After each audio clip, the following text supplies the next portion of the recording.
What up, everybody? Good morning and happy Tuesday, May 14th. DK Show up on the air on your radio dials, 105.1 FM, 790 AM.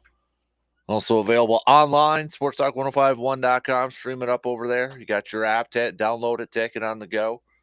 Smart speakers, video streams also up and rolling, Facebook, YouTube, Twitter, and Instagram. Appreciate you making us a part of your starts this Tuesday morning. What do we got on our game plan here? Brewers come back falling a bit short for them last night as they end up falling 8-6 in game one of their 3-game series against the Pittsburgh Pirates. Brewers made it a little interesting there thanks to Jake Bauer's grand slam late in the game to cut the lead to 7-6. But Pittsburgh able to tack on another run and hold on for the W. During the game, though, Rhys Hoskins left the game due to what they're saying is a right hamstring injury, and he's going to undergo an MRI scan today.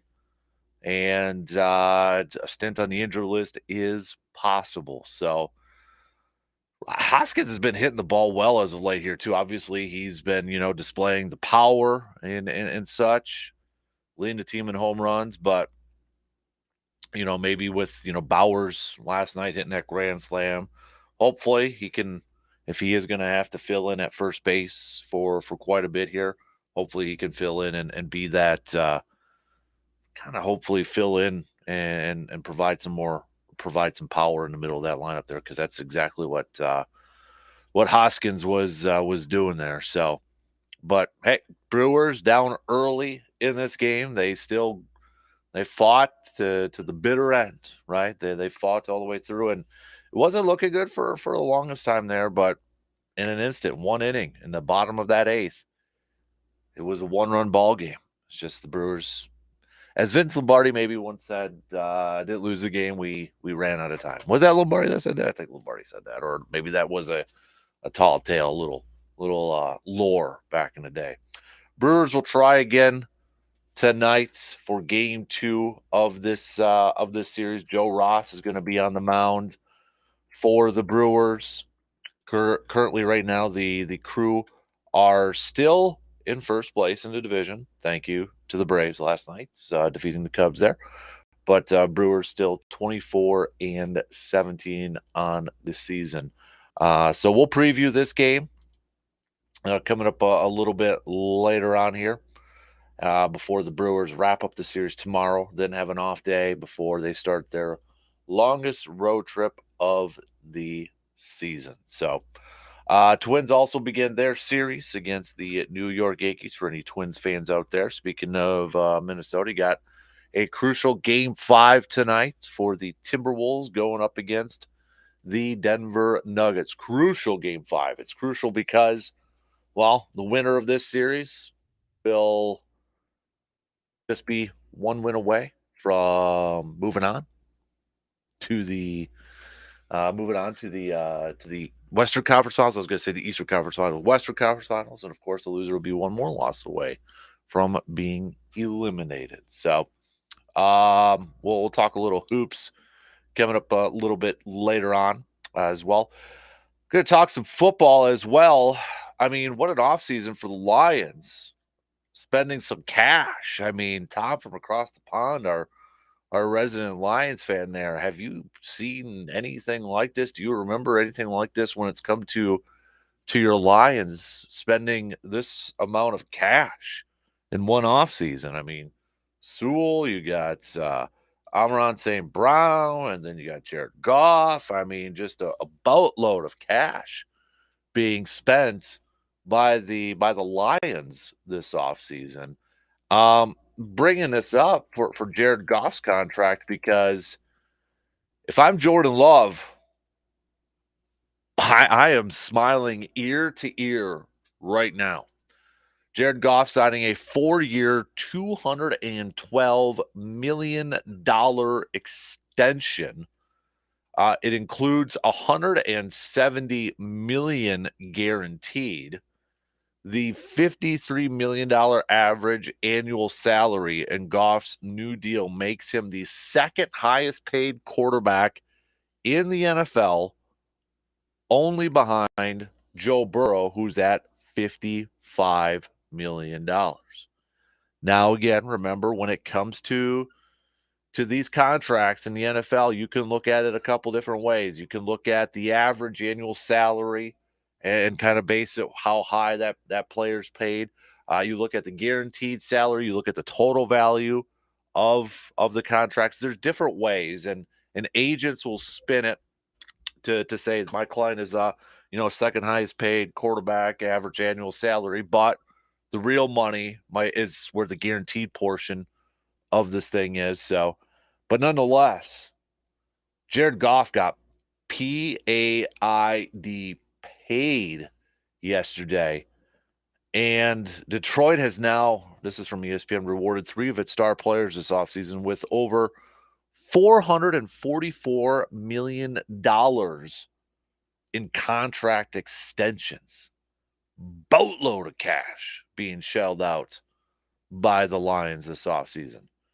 But again, it goes back to Jordan Love. Jordan Love, we know, is going to get an extension.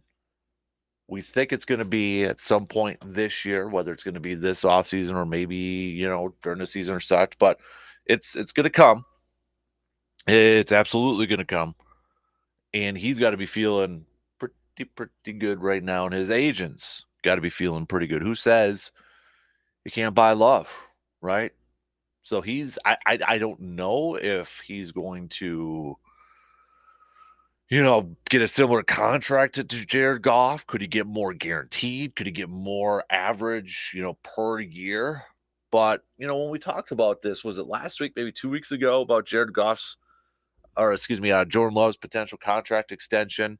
The one thing that I was going to be kind of curious about was going to be the length of this, because we've seen quarterbacks, go 5 years and such, but there's some talk. Could we see maybe quarterbacks signing like 4-year deals? It's going to be a 4 or 5 year deal. I don't think, I'd be kind of shocked, but I don't think we're going to get the Patrick Mahomes 10-year type of deal on there, especially with, new media deals coming up and all that. It's there's going to be more money going to the players essentially. So, but Jordan Love going to get a big payday. Going to get a big payday coming up here. I mean, there was Antoine Winfield Jr. signed a massive deal yesterday you got both Tampa Bay and Detroit just shelling out some money this offseason. But Antoine Winfield Jr. signing a 4-year, 4-year deal, 45 of it guaranteed, becoming the highest paid defensive back in the entire NFL. So, yeah, a lot of money being shelled out there right now. So we're going to talk a little bit about that and what it means for Jordan Love, what it means for the Packers and such. So we'll get to that coming up here a little later on as well. Just kind of I don't know, how do I want to say this? Somebody asked me this the other day, and I'm like, it's kind of an potentially interesting topic. But like, when it comes to sports, we see these players now just like move to different teams every couple of years, every few years, whether it's via trade, whether it's via free agency, whether the player tries to force their way out of a team, out of a situation and such. And when it comes to great players, like, okay, so LeBron last night was in Cleveland, okay, watching Cleveland and Boston. And they gave him a nice ovation and such. But when it comes to players and like some of the best players to have played for that team, like how do I want to phrase this so it makes sense? What is kind of your baseline, or what is your criteria to lay claim to that player? So like when, let's say Baseball Hall of Fame, right? When a player gets elected to the Baseball Hall of Fame, he gets to choose the quote unquote cap he's going to wear on his plaque.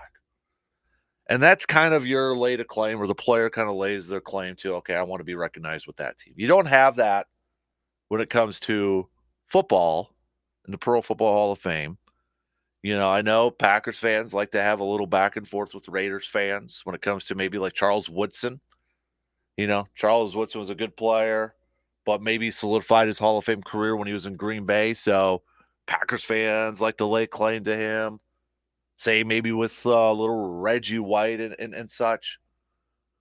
But there's one player in Wisconsin sports history that you don't really hear a whole lot of, I guess, talk about or lay claim to that. He's a Wisconsin sports guy. That's like Kareem and Lou Cinder, depending on how you want to.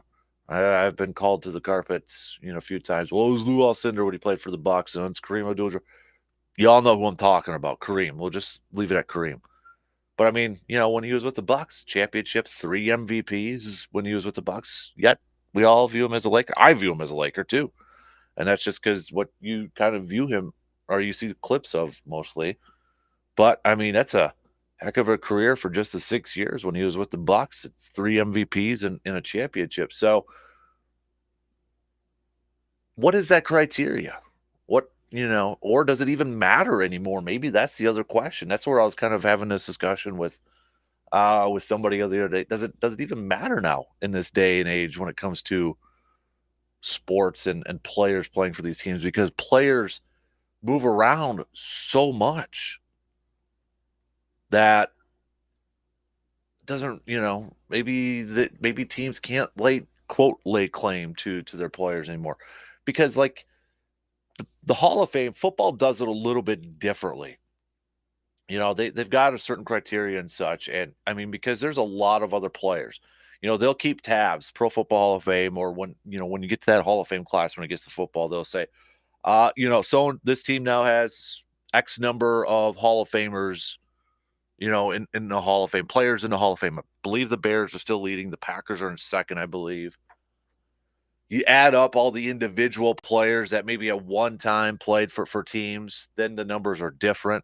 But, those 1 year guys, those guys maybe that played a year or two for a team, Hall of Fames tend to not count them in their numbers. Pro Football Hall of Fame, that is. But does it really matter anymore when it gets to, Aaron Rodgers? I mean, we'll always remember him as a Packer. Tom Brady, yes, he won a Super Bowl with the Buccaneers, but we'll more than likely still remember him as a Patriot and such. But I was just thinking about that too when this person was asking me about this. I'm like, one player in Wisconsin sports that we kind of maybe sometimes forget or don't really lay claim to is like Kareem, even though he had a fantastic start. Obviously, he finished off his career and had a boatload more years with the Lakers and such. But maybe we'll dabble into that a little bit later on and such. So, it is a grind my gears Tuesday. It is a grind my gears Tuesday. So, what's grinding your gears? Hit us up with a text on that Shoe Doctors bullpen line, 715-830-1912 on that Shoe Doctors bullpen line. So hit us up with a text or comment on the video stream if you'd like, if that's easier for you. So we'll get to your picks for Grind My Gears Tuesday, brought to you by ASAP Used Auto Parts throughout the morning here. So let's get things going here this morning. We'll get the lead off. We'll talk a little football. We'll talk a little baseball. Join in on the conversation, though. Hit me up with those messages, and we'll get to your thoughts here in just a little bit. First up, we'll take our first break and get the lead off going here. We'll be back in a few minutes to kick off this Tuesday morning. Stick around. Quick word. We'll get things rolling here.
All right, let's get things rolling here this morning. Surveyor Sam leading it off, saying the Packers need to get this deal done with Jordan Love before Dak does with the Cowboys. Otherwise, we could possibly be looking at $60 million a year for Love's services. You could be right, Surveyor. I know that was some of the chats yesterday with Jared Goff's new contract being out there. One portion of it could be Cowboys, looking at this, and the longer they wait, if they want to keep Dak Prescott, that contract could be going up a little bit more as well. That's one narrative over there. But the big one out here for us is Jordan Love. We know he's going to get a big contract. The question now, or at least a couple questions now remain, is how much is he going to get? When is he going to get it?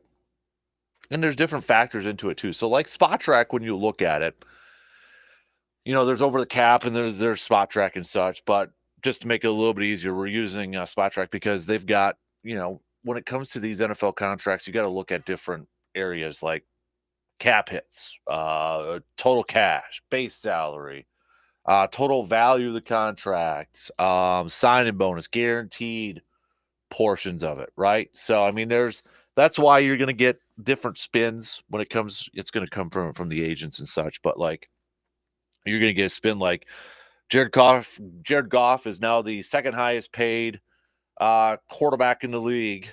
Well, yes, based off of simple average per year, but average amount of per year doesn't necessarily mean he's going to get that amount of money average per year either. So, I mean, there's other factors into this.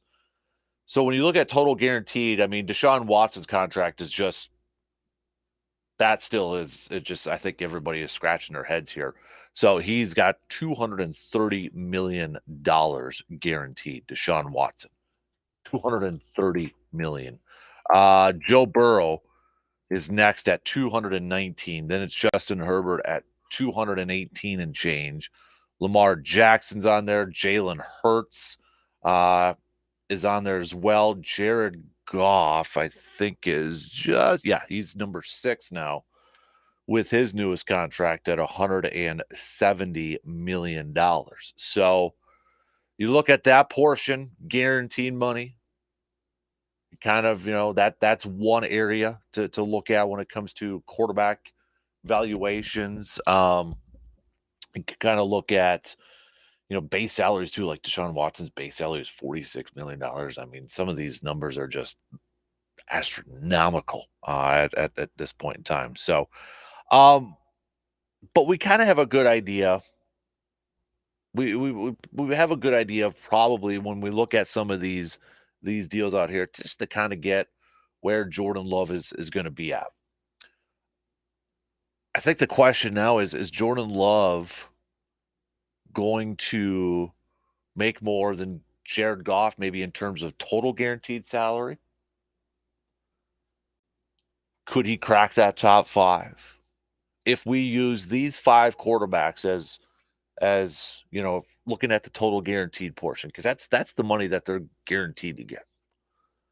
Deshaun Watson, again, is just such an outlier. That deal that the Browns did is such a head. I mean, it just, at that time, I know there was all that talk and reports that owners were pissed at the Browns for doing a contract like that because it was just going to set the bar higher for quarterbacks. And it really hasn't worked out that way, which probably is a good thing. But when you look at Watson, $230 million guaranteed, Joe Burrow's $219, Justin Herbert's $218, then it drops a little bit. Lamar Jackson, $185, Jalen Hurts, $179. You got Jared Goff, who's second in contract average per year. I could see. So if Justin Herbert got a guaranteed of 218, is it that far? And then Lamar Jackson's at 185. Is it that far out of the realm to maybe think Jordan Love's going to get $200 million guaranteed for 4 or 5 years? I don't think it's that far out. I don't think it's that far out of the realm to think that. And I know there's going to be whenever the thing is when it comes to Love, whenever that contract does come out, whether it's today, whether it's during camp, whether it's during the regular season and such, whatever numbers are going to come out, it's going to be met with scrutiny from a lot of people. And let's be real here too. Jordan Love's probably not going to take a discount. Okay, he's not going to take less.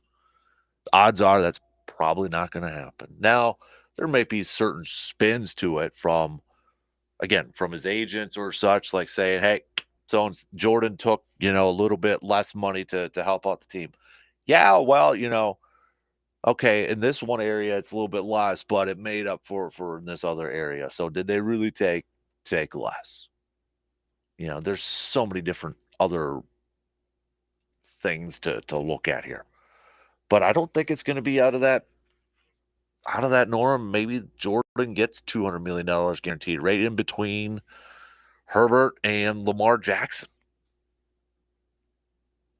And if he does get that, it's going to be met with scrutiny because there's going to be still the narrative out there. And I get it, and I understand it, and I agree with it too. Have we seen enough from Love to get a big contract like that? Yeah. That sounds normal, right? Why would we give a big contract to maybe somebody who's got one full year into their starting services? Just doesn't make any sense. Well, that's how the game's played in the NFL. Like it or not, that is how it's played. And that's how it's always going to continue to be played. So, whenever that time does come for Love, probably going to be a 4, maybe 5-year deal and a boatload of cash. Now, Jared Goff, with his numbers that came through here, yeah, he's gonna get paid. So, and then you got others, Dak Prescott, Tua, those type of guys. The number's just gonna keep continuing to rise and get higher and higher and higher.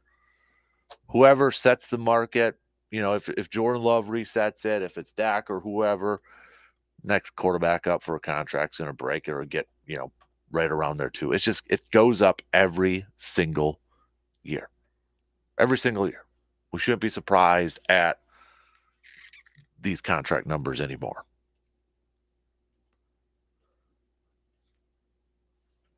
But I got to imagine Jordan Love and his agent right now, they are smiling big time to see Jared Goff get that deal. And I got, shout out to the Lions. I know we got quite a few Lions fans that listen, but, remember when they made that deal? They traded off Matthew Stafford, brought in Jared Goff. And at that time, it was a lot of people just kind of insinuated like, okay, it's, you're moving on from Matthew Stafford. You're getting some capital, but you got to take on a bad contract from Jared Goff. And remember, for the first couple of years, when it was draft time, I mean, everybody had the Lions picking a quarterback, first or second round. All right, who's the new quarterback in Detroit? Who are they going to draft? Who are they going to go target? It was just as soon as Jared Goff got to Detroit, it was going to be very short term. Wasn't going to be a long term thing. Jared Goff's career was done. It was over with. And Detroit was just taking on that bad contract, and it was going to be a short-term thing, and they were going to move on. Lo and behold, Jared Goff got himself a nice new deal. And the Lions have done it right these last few years. They didn't succumb to the pressure or maybe some of the outside noise of, hey, yeah, we probably got to draft a quarterback here, and hopefully that's going to be our future starting quarterback there. They stuck with their plan. They stuck with their plan. Even last year's draft with Gibbs and Campbell. I remember watching a draft with you guys over at Wahlburgers when they drafted Jahmyr Gibbs, and everybody's like, "Whoa, kind of early." give the credits to the Lions. It's kind of frustrating as a Packers fan, and I know it kind of sounds dumb because we've been spoiled and we've been Packers fans or the Packers have been kind of up there for a long time and such. But give the Lions a lot of credit for sticking to the plan. First couple years, it was kind of some down years. Even the year prior, when the Lions were like 1-6, was it? And there was some talk about Dan Campbell being fired, and they turned it around. It's like after they traded T.J. Hockenson, they turned it around and almost made the postseason. And then last year, coming in with a lot of fanfare and half away from going to the Super Bowl, they got it right. They did it right. They stuck to their plan. They didn't succumb to, I think, a lot of pressure of like, yeah, we got to go get that quarterback. We got to go draft that quarterback. Some of the teams that come to mind for me is like, I remember because it was that one draft too, where there really wasn't the greatest quarterback talent. It was like Malik Willis. Tennessee drafted him, and then remember when he was a rookie, there was some pressure to play Malik Willis. Atlanta drafted Desmond Ridder, that year, and there was all that talk about which one of those guys should the Lions go and get, and Lions said no thanks. I'm going to stick with Jared Goff. We're not going to reach on a quarterback. We're going to stick with him and see what happens here. They bet right. Got to give them credit. Now, because of the success and because of those players having a lot of success, there's going to be a lot of money. And there is a lot of money being shelled out.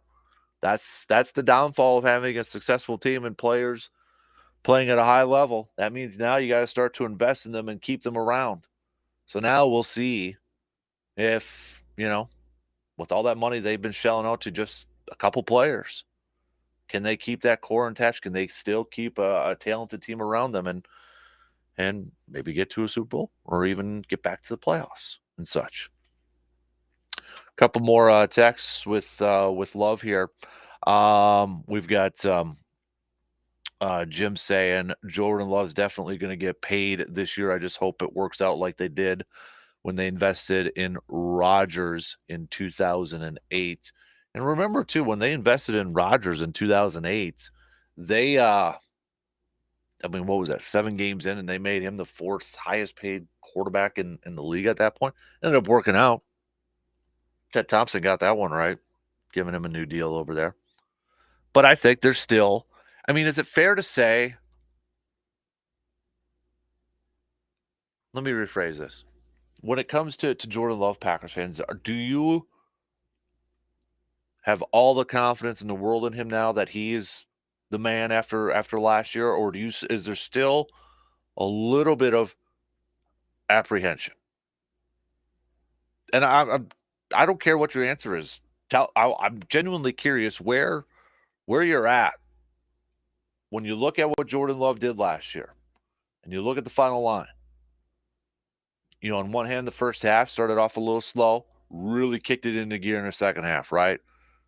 Maybe just a few plays away from going to the NFC Championship game in his first year as a starter. Are you 100% sold on him? And is there anybody who is still maybe a little apprehensive? And if you are apprehensive on Love, what's the next thing, or what are the next things? If you have like a checklist, and like, okay, he's got to check this box, he's got to check this box yet. What is it that maybe makes you a little apprehensive, a little bit nervous from, I guess, crowning Jordan Love? If that's the best way to put it. Because I feel like I know you're out there. I know you're out there. There are some of you Packers fans who are still maybe a little bit nervous, or maybe you still have questions about Love, and that's fine.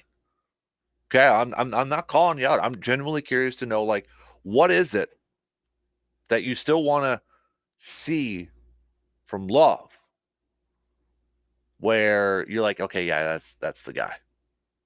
Is there anybody else? I know you're out there, so I want you to chime in. You let me know why. Hit me up with a text. 715-830-1912. I'll be honest with you. I feel like Jordan's going to be a really good quarterback. Do I feel like he's going to be the next Hall of Fame quarterback for Green Bay. Now, I'm not ready to go there. That's not fair to him, and that's not fair to put those expectations right away. I mean, a fantastic, second half of the year last year, and when you look at the overall numbers, I mean, yeah, dude balled out. Especially when you look at he had a very young supporting cast. There's no question about it. And I'm excited for the future of Jordan Love. I think he's going to be a really good quarterback. I'm not ready to crown him as the next Hall of Fame Packer quarterback. Got a long ways to go before that. But I'm a believer in Love as the starter, as the man, and all that stuff. But if there's anybody that's still a little bit on the fence, why is that? What makes you nervous about it? Or, maybe it's just as simple as you just get nervous when it gets to giving quarterbacks big contracts and huge amount of money because, let's face it, giving quarterbacks big contracts, it takes a hit on your salary cap. There's no denying that. I mean, there's no question that's a big reason. That's why you look at what the Chiefs have done, and that's why I don't buy the narrative of like, well, once you pay a quarterback, you're not going to win a championship. Look at the Chiefs. You know how they're still winning? It's because they have a great quarterback, but they're surrounding him. They're drafting incredibly well over the last few years. That defense, when they won it 2 years ago, how many rookies were on there? And then they win it last year. I mean, that defense is incredibly young. They had young players stepping up, but they drafted so well. They drafted players that are contributing right away. And then Steve Spagnuolo, you have coaches that are putting them in a position to succeed right away, and affect games right away. You can win by paying a quarterback. It just puts a whole lot more pressure on your front office and your coaching staff to get the right talent to surround those high-priced players, to get younger players to step in and contribute right away. Chiefs are proving that. That to me is the benchmark right now. Is like that's the gold standard. You're paying a high-priced quarterback, a high-priced player, and they've got other money invested elsewhere. Kelsey, Chandler, Chris Jones, and such. But everywhere else, that defense, especially in the secondary, and some of their linebackers, a lot of young dudes on there, but they're doing it right. All right, let's take a quick break here, and then we'll finish up the first hour. Talk some baseball. Brewers falling yesterday. Comeback fell a little bit short. They're a grind out group.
Unknown texter. We got a few texts to catch up on as we finish up the first hour. Unknown texter, don't know name, so I'm sorry. Can't give you a shout out here. Can we talk about the horrible umpiring this year in Major League Baseball? Cost the Brewers an extra run last night. We've hit that up off and on.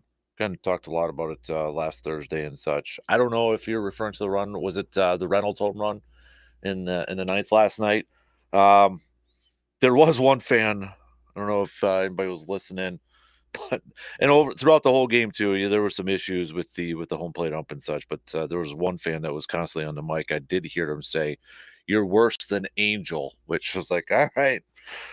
Mike caught that one, and obviously he's referring to Angel Hernandez, the umpire that is widely known and not for being a very good umpire. Let's just say that. But there was one fan that was sitting right next to the to the mic that was chiming at that. A few more texts here. This is from Doug. At that time, I trusted Goff more to perform than I did the general manager and the head coach. I'm happy for him. And yes, Holmes and Campbell stuck to the plan. I hope we can sustain 4 years plus now. Jordan Love is worth the money. Just might go through a sophomore slump maybe, but that running game will help insulate too many mistakes. Big Warner wish we could sign Jordan to a 1-year deal for $30 million. He played lights out the second half of the season last year. But this is truly his sophomore season in the NFL. I'd like to see how he does this year before we give him a monster contract. What if the Packers, another unknown texter here, what if the Packers have Love play out his contract this year, then sign him to a long-term deal in the offseason or franchise tag him in 2025? It's an option. It is an option. The downfall of that, the counter to that would be kind of what we were saying a little bit earlier and kind of what Surveyor Sam was alluding to a little bit earlier. You do that and he balls out, it's going to cost a whole lot more if you sign him to a long-term deal. If he plays out the contract this year, and I'm not saying this is right or wrong, but if he plays out the contract this year and he balls out all season long, it's probably going to cost more. You're probably going to have to pay him a whole lot more than what you would at this point in time. If you franchise tag him, that's the whole. Could he play under it? Yeah, he could play under that.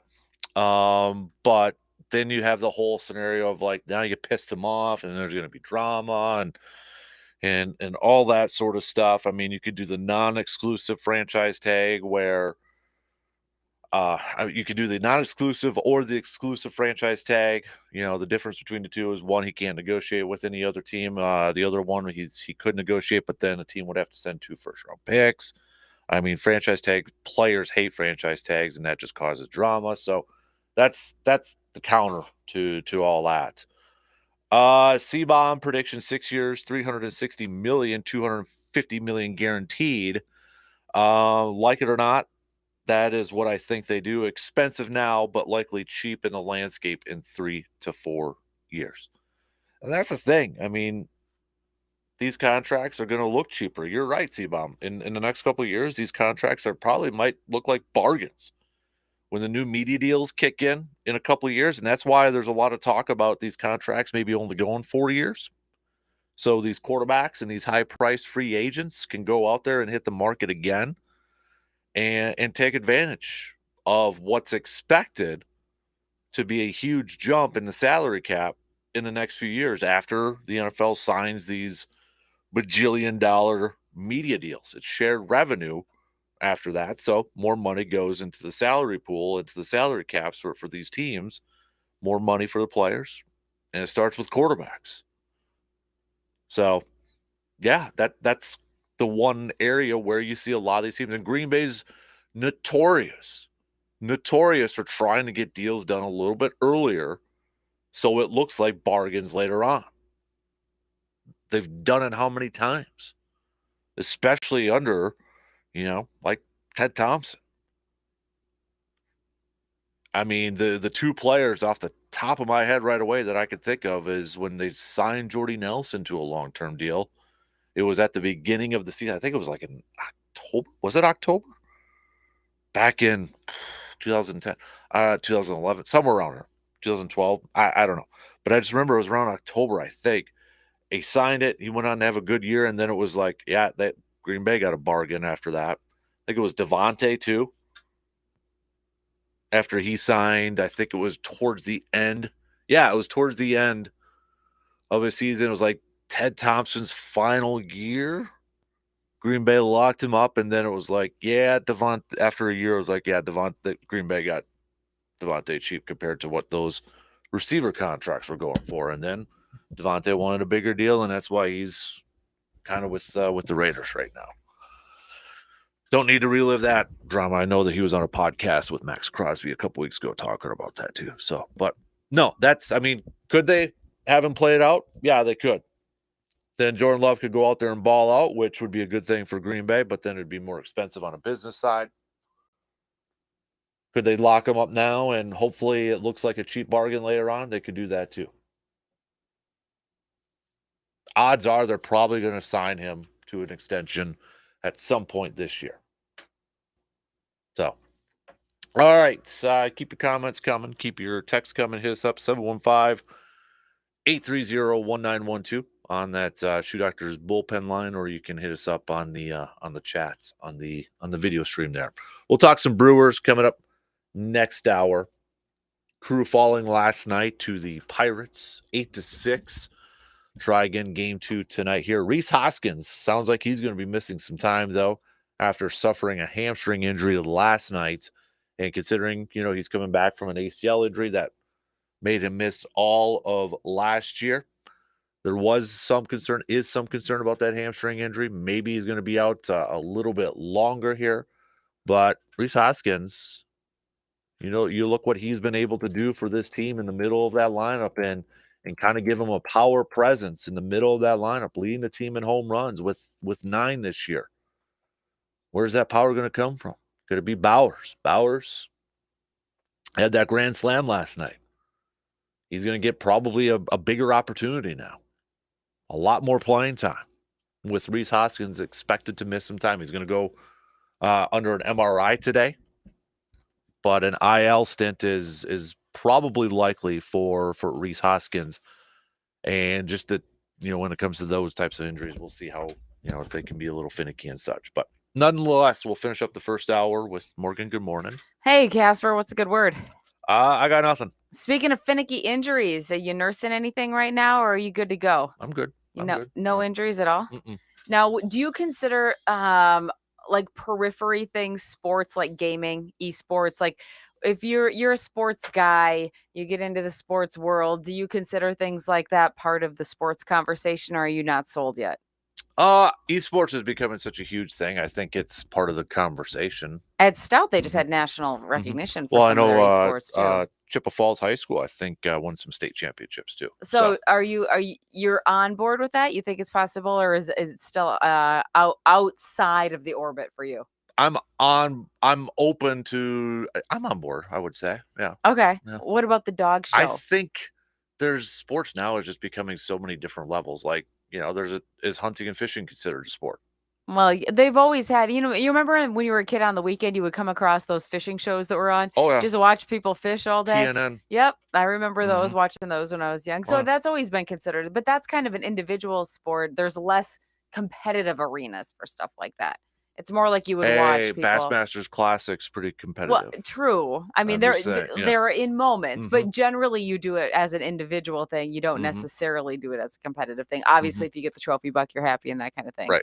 But it's not set up to pit people against each other as commonly as other sports are. What do you think about the dog show? Because Westminster is going on right now. Is it really? Yeah. No. You don't think that that's a sport? No. Even the way that they kind of trot around the ring really awkwardly with their dogs, because most dog people aren't runners. No. Okay, so the dog show doesn't make the cut. I don't think dog show makes the cut. Okay, well, for dog lovers, then we're gonna shake it up just a little bit here. We have some random dog trivia for you in honor of the Westminster, and I thought maybe you could. These are not that difficult, but I know you guys have dog. Yeah, Bacardi, you guys are dog people, so yeah. What is the smallest breed of dog of them all? At the Westminster? No, just in general. Yeah, just dog trivia. No. Ay caramba. Is it Chihuahua? It is a Chihuahua. There's got to be a smaller one than the Taco Bell It's dog. Chihuahua, and it's National Chihuahua Day today. Okay. You know Weird anybody on a that has Tuesday, them? not They're too. feisty little buggers. I do not know any. I used to, but not anymore. Okay. No. Then this one's easy. What's a group of puppies called? A litter? Yeah. Okay. Okay. What is the fastest Don't say breed? things easy because then it puts pressure on there. Okay, this is real Yeah. easy. Fastest breed of dog. Is it Greyhound? It is. See, you know your dogs. Now we're talking about snooze time. What percentage of dogs sleep in bed with their owners? 72%. If you had to guess. Actually, lower than that. I was surprised. Less than half. It says 45%, which is not the case because the dogs own our house. Yeah. It's like, it's I was really hoping embarrassing. you were going to have some Bluey questions if you're talking about dogs right now. Some what questions? Bluey. What's Bluey? You're a parent and you don't know Bluey. No, I'm a middle schooler my age because I was thinking Blue's Clues. That's not the same. What is Bluey? Oh gosh, The greatest kids show of all time. I do not know Bluey. I was thinking Paw Patrol. No. Tell me what Bluey is then. We've got 10 seconds. Sum it up, Dad. I'll do it off the air. I can't. It's so. I'm in the doghouse. I'm a bad mom. Bluey. Yeah. Add it Bluey to the is list. all over right now. There goes my Mom of the Year trophy again.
All right, here we go. Second hour kicking off right now on this Tuesday morning. What up, everybody? How y'all doing? Appreciate you tuning in however you may be tuning in from. We're going to get to some baseball chats here. Talk a little Brewers. Also, we're going to hit this up here a little bit too, because I don't know if a lot of you listen right now. We know baseball's got a bunch of statistics and numbers and stats and analytics and such. Well, they've got now this bat speed. So if you probably saw it the last couple days, if you're online and such, has kind of been a big talking point here. But the StatCast era of baseball has another, as MLB.com put it, reached another milestone. Bat speed is live on Baseball Savant. So you can we're going to take a look at who hits or who has the hardest swing for the Brewers. Maybe you've already kind of seen this and such, but we'll kind of break this down and kind of tell you what it all means and that. But we're gonna get to some baseball chat coming up here too. Hey, we should also shout out Dalton Varsho had himself a night last night. Robbed a home run. That was a sick catch in the outfield. If you didn't see that, also hit a home run and such. So good nights for Dalton Varsho.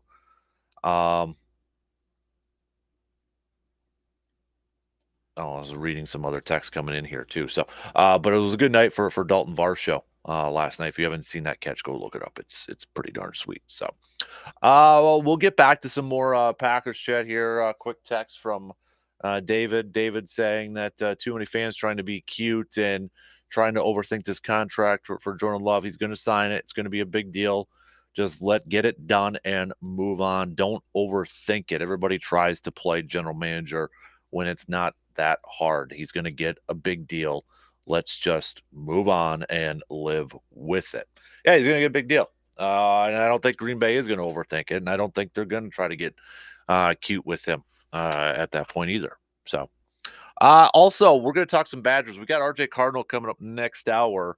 If you missed it yesterday, we got a time for Badgers versus Alabama, September 14th, 11 a.m. kickoff time. So it's not going to be a night game or anything like that. It's going to be Saturday, big noon. Their big noon kickoff game, 11 a.m. Madison. So put it on your calendars there. And honestly, that could be another quote unquote epic Wisconsin sports weekend if you want to do that, because Green Bay's probably going to have a home game because they're going to open up in Brazil the Friday before. So we're going to know the schedule fully tomorrow, the NFL schedule. Green Bay's probably going to have a home game. So you might want to make that a weekend. I know that's probably opening bow season too. But you got Wisconsin, Alabama, 11 a.m. kickoff. Hang out in Madison, drive over to Green Bay for their home opener.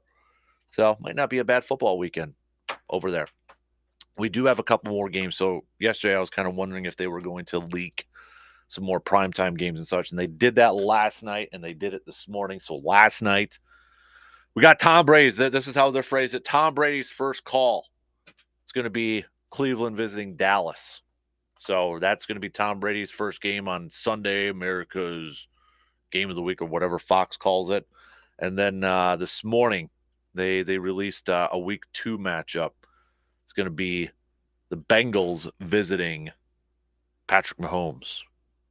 So Joe Burrow and company going over to Arrowhead. So looks like math tells me Kansas City is going to have 2 home games to open up the season, first 2 weeks, because they'll open up against the Ravens and then at Arrowhead against the Bengals. So two tough games for the Chiefs right away against AFC North opponents.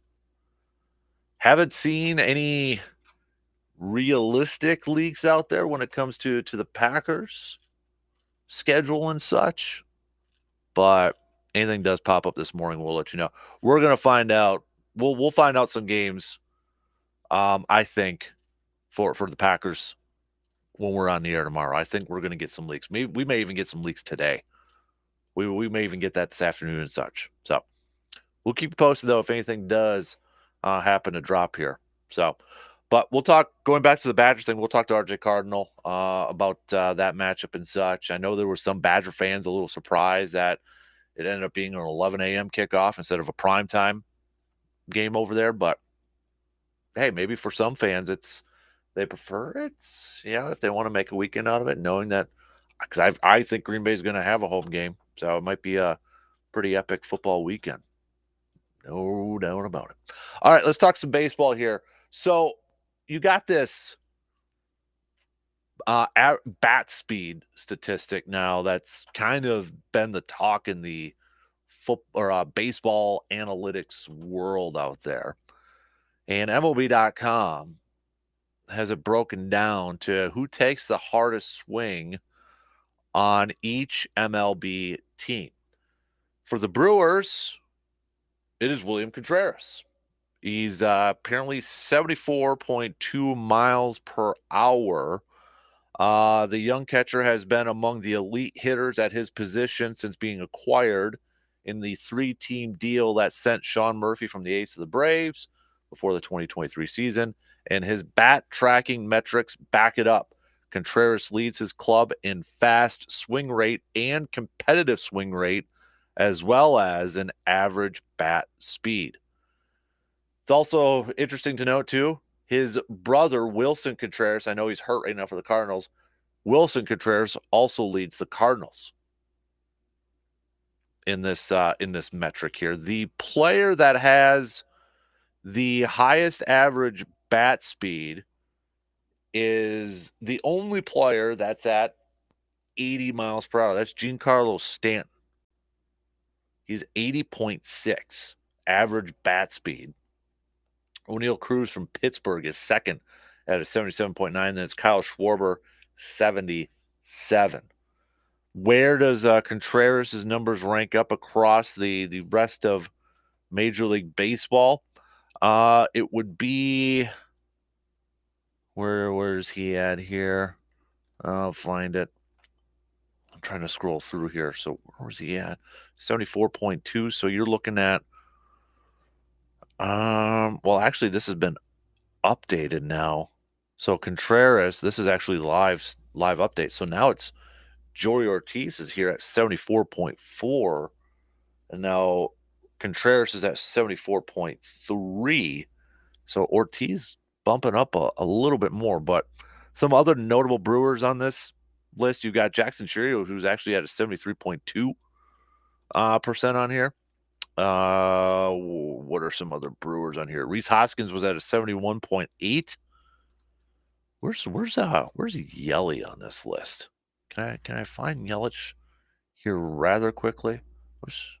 I might have to do it during the break just to I was kind of curious to see where Yelich ranks up in this list. I'll be honest with you. I'm not one of those that's the biggest in all these metrics. I get it. There's some on here that are interesting to look at and to kind of compare to others. But are you who out there listening right now? And please let me know. Because there are some of you. I think Brandon's one of those guys. Don't want to speak for him, but I think our good buddy Brandon Berg is one of those guys. But if you're a diehard baseball fan, or maybe just a diehard sports fan in general, how big are you into like these advanced metrics, advanced statistics, advanced analytics and such? Or are you a little bit more of like, okay, a little bit's fine? Or maybe are you on the side of like, you know what? Too much can be too much. Sometimes all these numbers, maybe you don't care about average bat speeds or fast swing rate or swords or all that sort of stuff. Are you of the side of like, you know what, sometimes too much is just too much and just go play the dang game? Because, you got teams now that are, for a while now, we know it's all analytics, big-time analytics and such. Do you think it has a big role in the game, or are you still more maybe a little old school at this point in time? Because I'll be honest, there's some on here that I still like, okay, exactly what does that mean?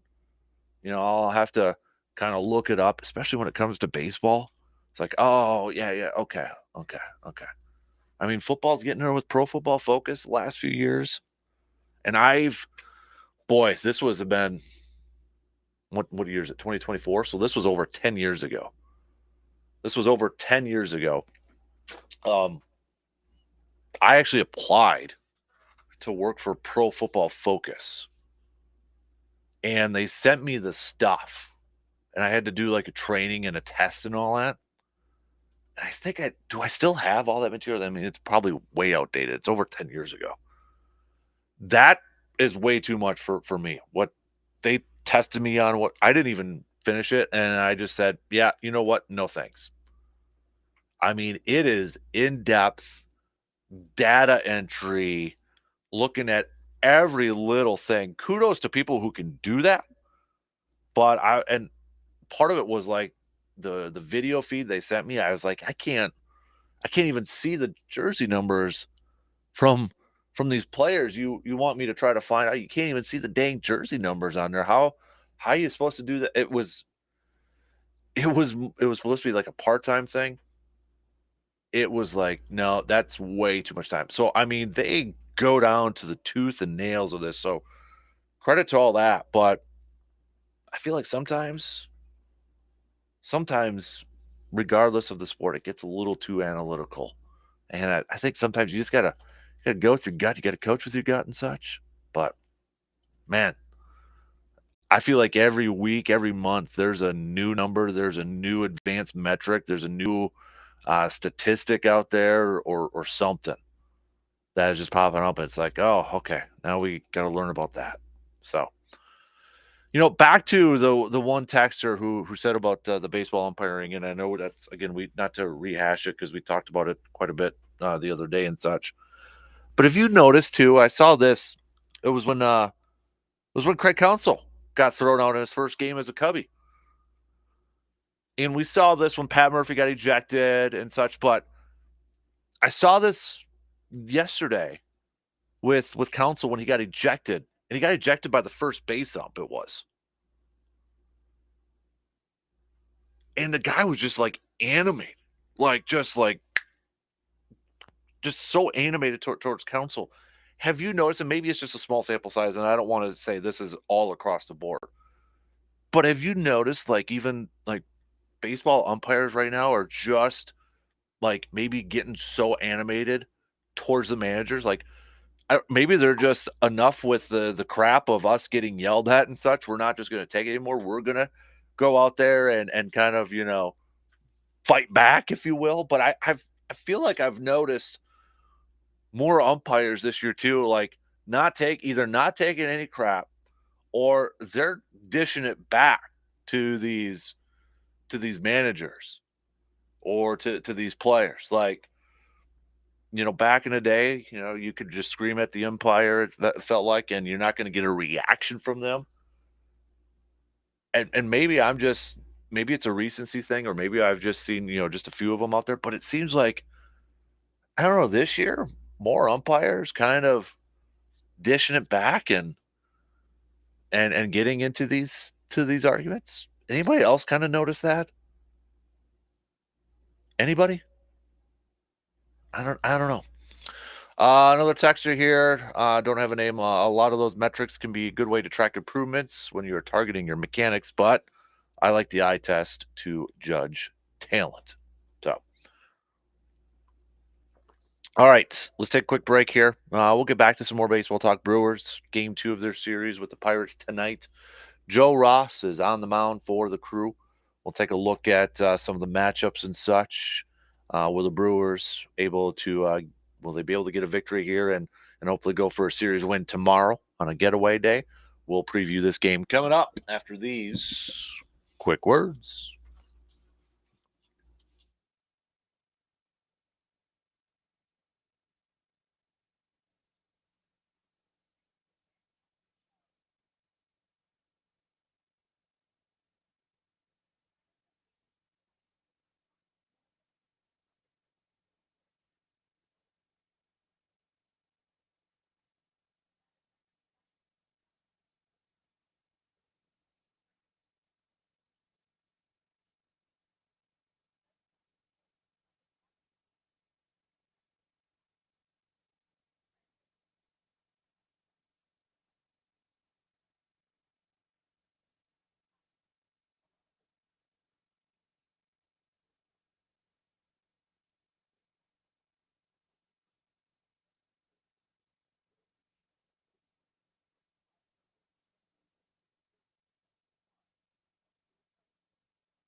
2 weeks from this Friday, we're going to debut the mobile man cave. We're going to actually be doing the show from Carson Park that morning, because that night is Sports Talk night at the Eau Claire Express game. So May 31st, Friday nights.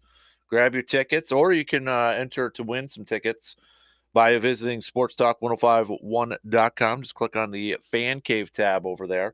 But put it on the calendars. 2 weeks from this Friday, it'll be Sports Talk night at the Eau Claire Express baseball game, now officially less than 2 weeks away from the start of the Eau Claire Express season. So, but May 31st, that morning, we'll take the mobile man cave over there. We'll debut it and do the show from Carson Park. So shout out to Toyson Ford, Carpet City Flooring Center.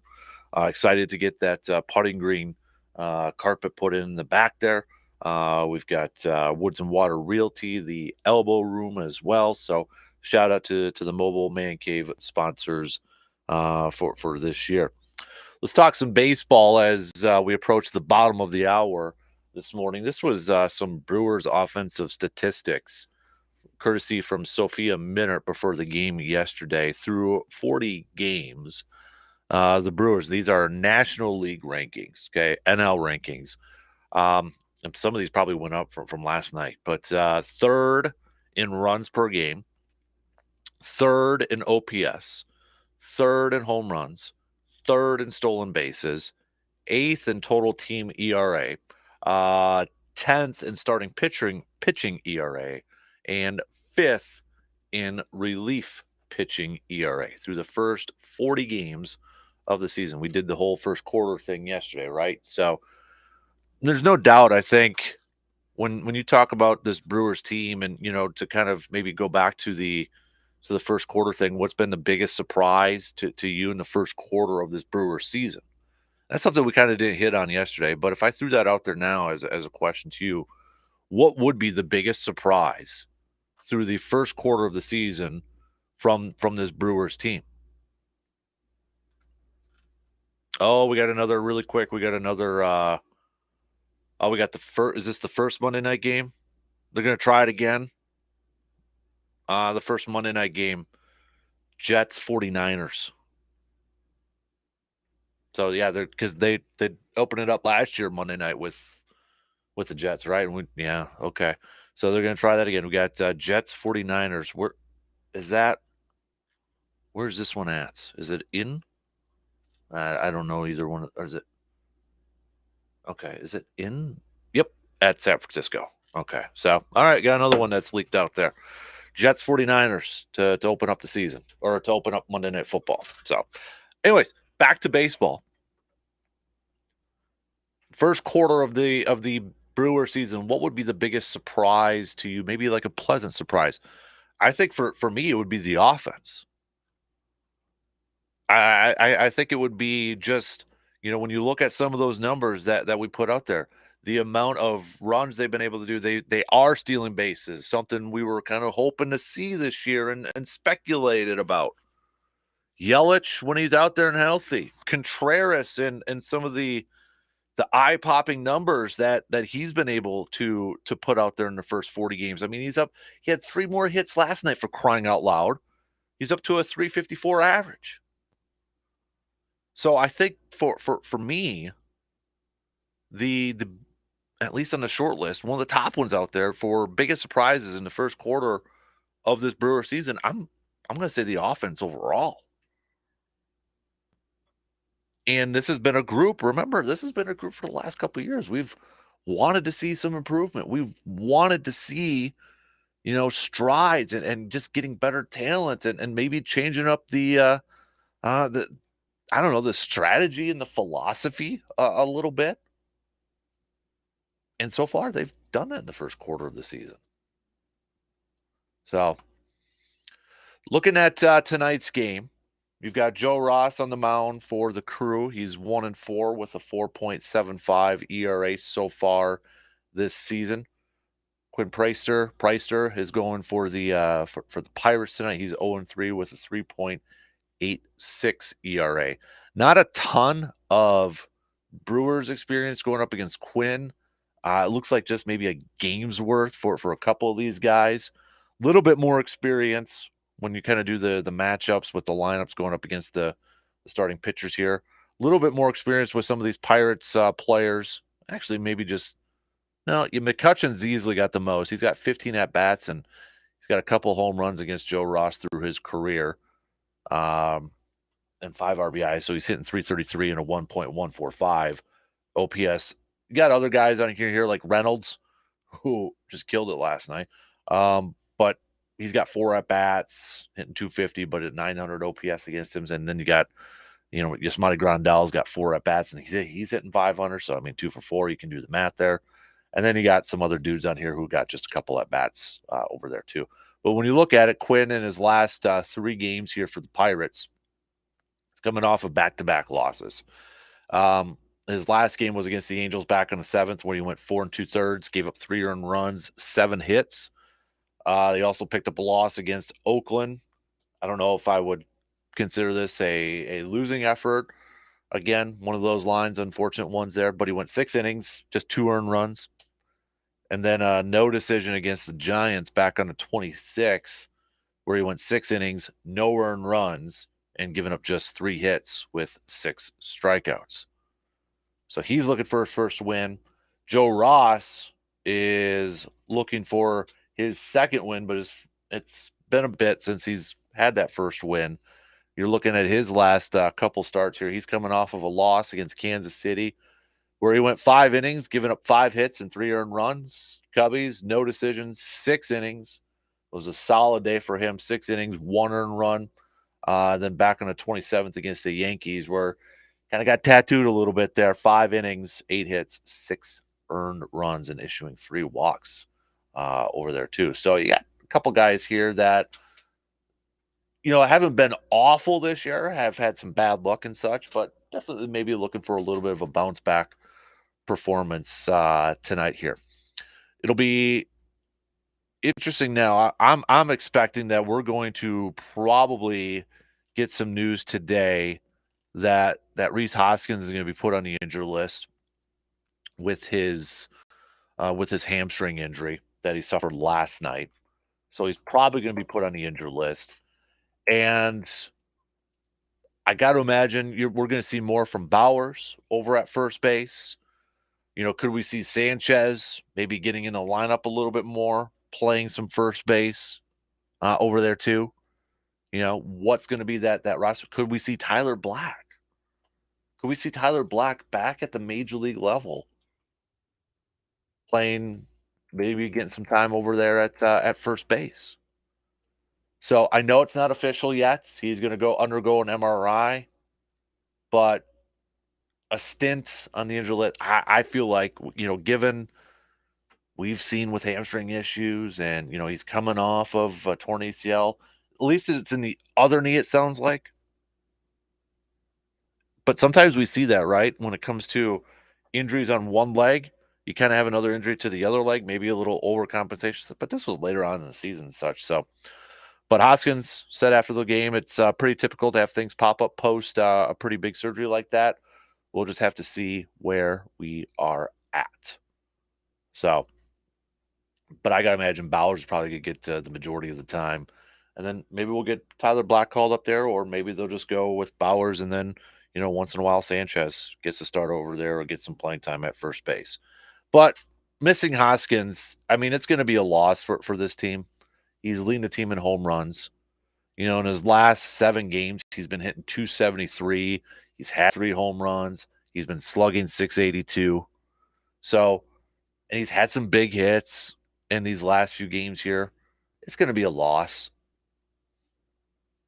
I liked the way the lineup was kind of shaken out in the top half. In those top 5, you had Terang, batting leadoff, a threat to steal a base. I mean, it felt like if Bryce Terang was going to get on, you felt pretty good. He was probably going to turn that single into a double because of a stolen base. So you're going to have a runner on second with William Contreras up, who is just smashing it all over the field. So you felt pretty good about that. Then you had Christian Yelich behind him, Willie Adames showing some power, and then Rhys Hoskins showing some power in the 4-5 spot. I liked that makeup of that top five. And it's going to stink if Hoskins is going to miss quite a bit of time. Hopefully, it won't be too long. But yeah, when it comes to those hamstring injuries, they can be a little tricky there. So fingers crossed it won't be a long IL stint. First pitch tonight for the Brew Crew. You're looking at a 6:40 first pitch, and then tomorrow first pitch a little bit earlier is going to be 12:10. Then the Brewers finally get an off day, first one since May 2nd. It'll be May 2nd. That was their last off day right before that Cubs series. And then it'll be the longest road trip for the Brewers this season. Got a weekend series against Houston, Miami after that, and then Boston before returning home Memorial Day for that big-time series against the Cubbies and Craig Counsell's return to Miller Park. Anybody going to that series at all, by the way? Anybody going down there to check out Brewers Cubs Memorial Day week? I know a few people that are going down there. So, all right, let's take a quick break here. We'll wrap up the second hour. We'll talk a little playoff hoops. T-Wolves fans, you got a big night tonight. Crucial game 5. Series is tied at 2 apiece.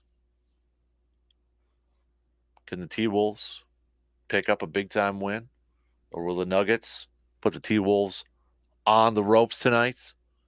Got that. You got Stanley Cup playoffs going on as well. More NFL games getting leaked out here. Still nothing. I'm waiting for some Packer leaks here. I'm on now. But maybe we'll get those. For sure get them tomorrow. But right now, so I wonder, I got a feeling maybe that week 2 game then probably is going to be, I don't know. I don't want to speculate. So, all right. Anyways, we'll take a quick break here and we'll finish up the second hour.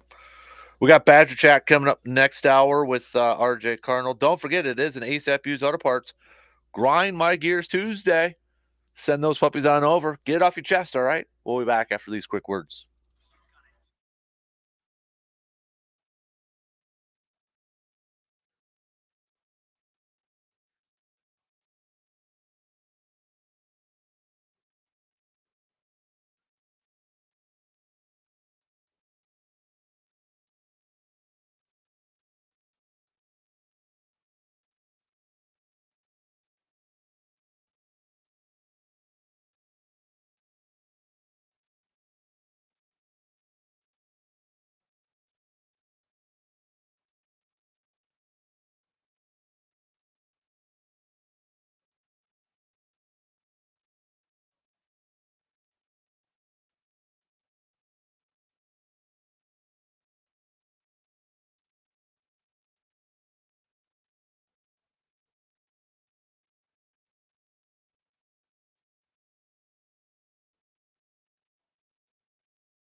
Steve from Eau Claire with a quick text on that Shoe Doctors bullpen line.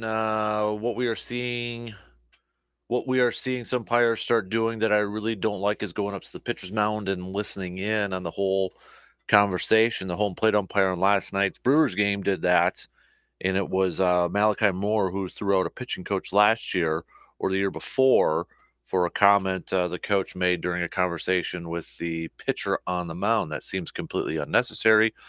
Let these guys talk game strategy amongst themselves. If you can't take a little criticism when you're not doing your job well, then go find another job. Another texter here. Kurt's asking, how many primetime games do you think the Packers will have this year? I think they're going to get their max. Was that 6? I believe 5, 6. I think it's 6. I think they'll get the max. So, I mean, you got the flex scheduling part of it too, but, you know, the Jordan Love effect in Green Bay, I mean, I think they're going to get their max. But, you know, you look at week 1, we already know the Thursday game, we got the Friday game, and we got the Sunday game, and we got the Monday night game. So Thursday is Ravens-Chiefs.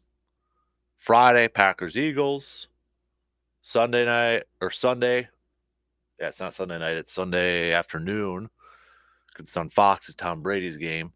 That is Cowboys-Browns, and then Monday night is Jets-49ers. So, and then we know a week 2 matchup with the Bengals and Chiefs over there too. So, all right. Yeah, okay, we'll get back to some more some football talk coming up in the next hour and such, because I know we opened up about, you know, Jordan Love and contract, what it could look like with the Jared Goff signing and such. So we'll get back to that. Got a couple of you chiming in on that. I did see this. Somebody asked too if I'd seen this article on CBS Sports, and I just brought it up here again. That apparently Justin Fields had a toxic relationship with former Super Bowl MVP ex-teammate, and it was Nick Foles. This was according to also Tyler Dunn, former Packers beat writer for the Milwaukee Journal-Sentinel, who has his own website over there too. So, all right, well, we'll see how Justin gets along with Russell Wilson, I guess. So, really quick as we finish up the second hour, though, hoops-wise, we've got the Timberwolves Nuggets action 9:30 tonight. Crucial, not pivotal, crucial. Game 5 between these two ball clubs. I personally feel like whoever wins tonight is going to win the series. Could still go 7. I feel like whoever wins tonight is going to win the series between the Nuggets and the Wolves. I got a couple of crucial game 5s tonight. Indiana and New York. That series is tied at 2 apiece too. So these two series have been entertaining as all get out, as HE double hockey sticks.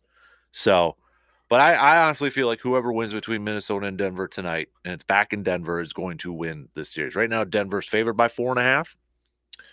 We'll make some picks in about an hour from now, but if you're a Timberwolves hoops fan right now, how you feeling? How I mean, you got to be nervous, right?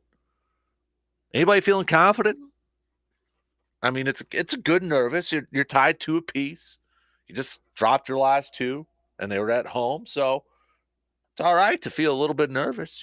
But I feel like whoever's going to win tonight is going to be the team that moves on to the Western Conference Finals. And I honestly feel like whoever wins this series too, I'll make a bold prediction here, bold state. And I'm kind of changing it here a little bit, but I'm not, and I'm kind of backing off. I know I was different last week, but I'm changing it. I do feel like whoever wins between the Wolves and the Nuggets, that might be my pick to go to the NBA Finals. I'm kind of souring on the Thunder here a little bit. I'm not liking what I've seen from Dallas, this series against Dallas, and I'm not sold on Dallas going all the way either. So I feel like whoever comes through the Nuggets in this Wolves series is going to be the team that represents the West in the NBA Finals. Stanley Cup playoffs also continuing. Last night's, you had Carolina staying alive, doing their best Bee Gees impression. picking up a 4-1 victory against the Rangers. So Rangers still lead that series 3-2. Dallas taking down Colorado. Dallas now leads that series 3-1. So tonight you've got Boston at Florida. Can Boston extend the series? Florida is up 3-1 in that series. Vancouver visiting Edmonton, and Vancouver currently is leading that matchup 2-1. So, okay. So back to a couple of nuggets here.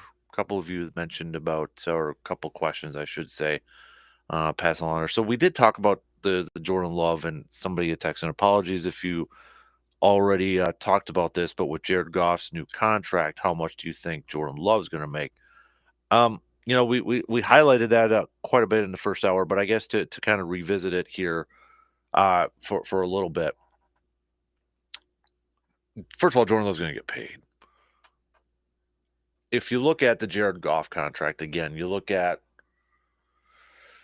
average per year, which it's not that simple when it comes to those contracts. So I get it. It's a talking point for agents and PR people to say Jared Goff's got the second highest average per year behind Joe Burrow.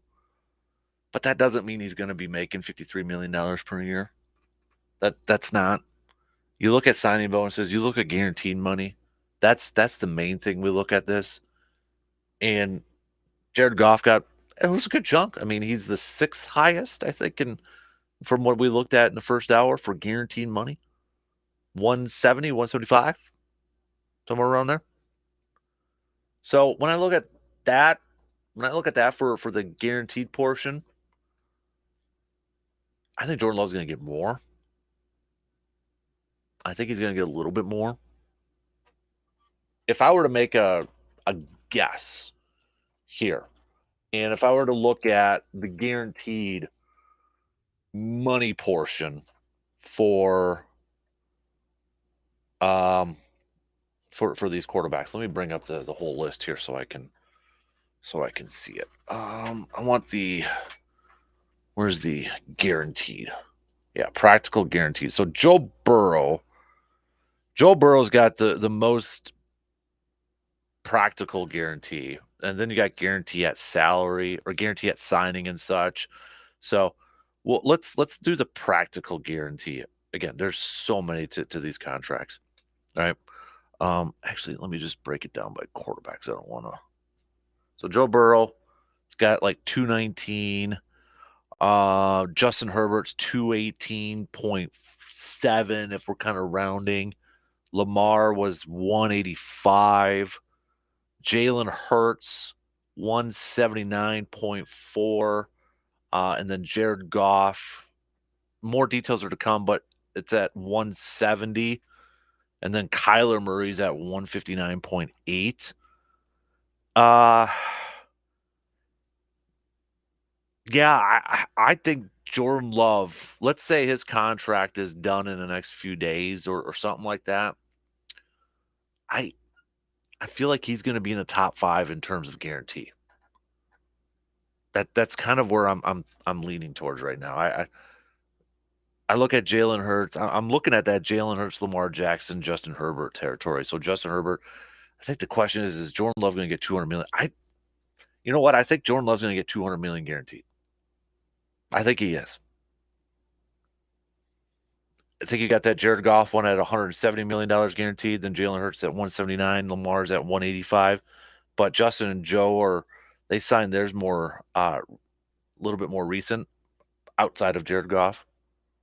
Yeah, I wouldn't be surprised Jordan Love gets maybe 190. I'll say 190 to 200 million for a guaranteed portion. Now I'm going to go, I'll say 5 years. 5-year length,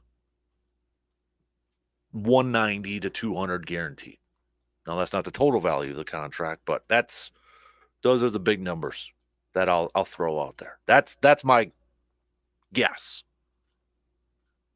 That's my guess. But I do think he's going to get a contract at some point this year, whether it's when the season starts, whether it's during the season or training camp. I do think he's going to get that. I mean, Goody, for crying out loud, at the combine said that they were, or was it combine or owners meetings? He already said that they were in talks, and at that point they couldn't make anything official because you got to wait a year after your previous signing and such. But it's gonna happen.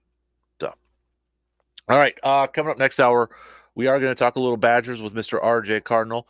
We know when when Wisconsin's going to be taking on Alabama, September 14th. It's 11 a.m. kickoff when the Crimson Tide comes and visits the Badgers at Camp Randall Stadium. So I think it's a good bet too that the Packers are going to have a home game that 15th on the 15th, that Sunday, or maybe they play Monday. I don't know, but they're probably going to have a home game.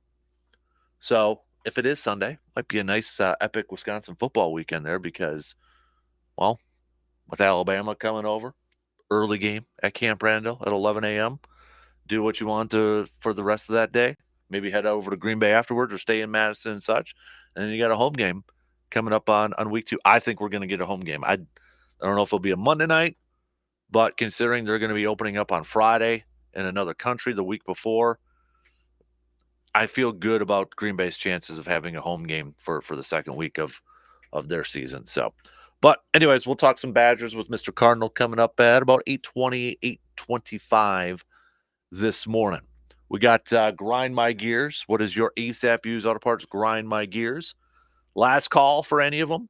Hit us up with a text at 715-830-1912 on that Shoe Doctors bullpen line. So we got a couple we're going to get to coming up just past the top of the hour here.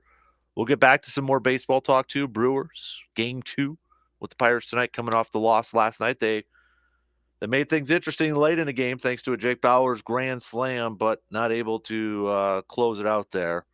Not able to get that extra run. Well, actually a couple runs after the Reynolds home run too. But nonetheless, Brewers not able to close the deal last night. They'll try to get the win tonight and then hopefully get a series win tomorrow. Twins begin a series against the New York Yankees starting tonight. So we'll get back to some more baseball talk coming up next hour after we catch up with RJ Cardinal and such. A couple more texts to get to here before that shot clock cuts us off here.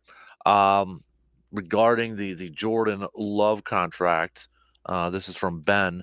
Ben saying the happiest person in the world for that Jared Goff contract besides Jared Goff has to be Jordan Love. That is a huge deal for Jared Goff, in my opinion. And I think Jordan Love is going to easily be a top 5 paid quarterback in the league. Another texter here, no name, can't give you any credit, so I apologize.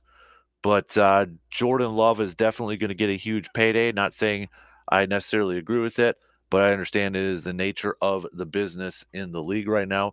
Would like to see him get some more games under his belt, but that's not how it plays out in the world of sports. You're right. It's not. I would agree. You'd like to maybe see some more games, some more experience and such. I mean, a lot of those younger quarterbacks, right, when they play on rookie deals right away, you get to see them for a couple years. You get to kind of know what they're all about. Jordan, we didn't get that because he sat behind Rodgers. That's the one downfall of maybe sitting behind somebody for a few years, is that you're going to have to make a decision with less to go on about, a future contract in that. Whereas, the Joe Burrows and the Justin Herberts, they played right away. And then you got to see a little bit more. I mean, it's different scenarios. I understand it too, but all right, 2 in. We got one more to go. Stick around. We'll be back. We'll kick off the third and final hour with a little Grind My Gears Tuesday. Then we got some Badger chat with Mr. Cardinal coming up at about 8:20, 8:25. Some news updates. We'll be back in just a couple minutes.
Third and final hour kicking off on this Tuesday morning. Appreciate y'all tuning in wherever, however you may be tuning in from.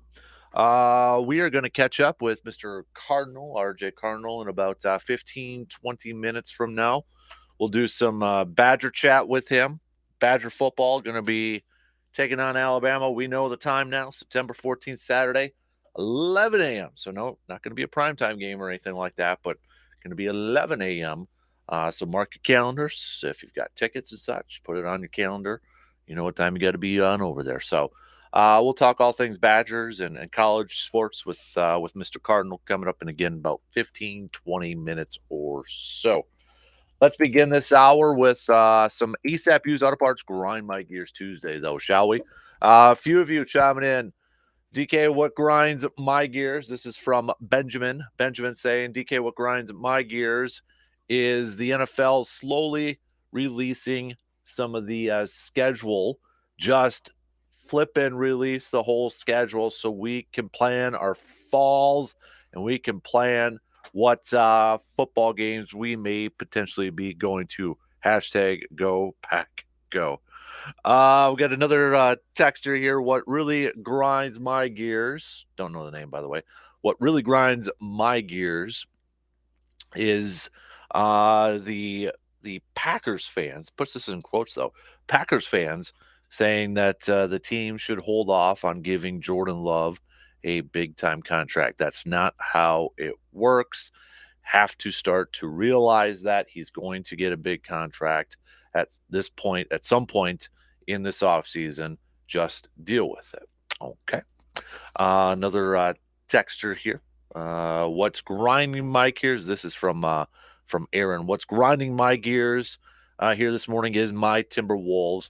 You go up 2-0, winning 2 games on the road in Denver. You come back home and really just got to win one of them, and you can't do that. Now it's tied at 2-2. I think my Timberwolves are done in this series. Another texter here. What is grinding my gears is all this LeBron James kid talk, him staying in the NBA draft, and now the talk about him potentially getting drafted. He doesn't deserve to be drafted. He's only getting drafted because of who his dad is. All right, we got a few grind my gears here this morning. All right, tell you what, if anybody else hasn't chimed in yet on their grind my gears, we'll get back to some more of them before we wrap up shop here at the top of the hour, okay? So hit us up with a text at 715-830-1912 on that Shoe Doctors bullpen line. So I'm going to go with actually one more here. I want to get to here quick. What's grinding my gears? This is from Greg.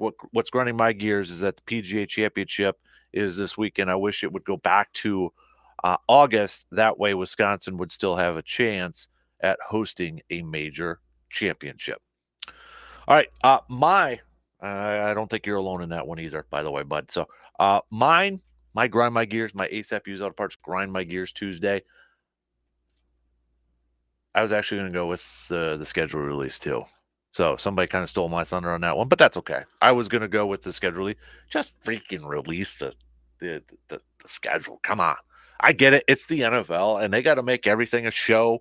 I mean, they were on Good Morning America announcing a game, and I mean, I love football. Okay, I love football. It's my favorite sport to watch. It's my favorite sport to follow.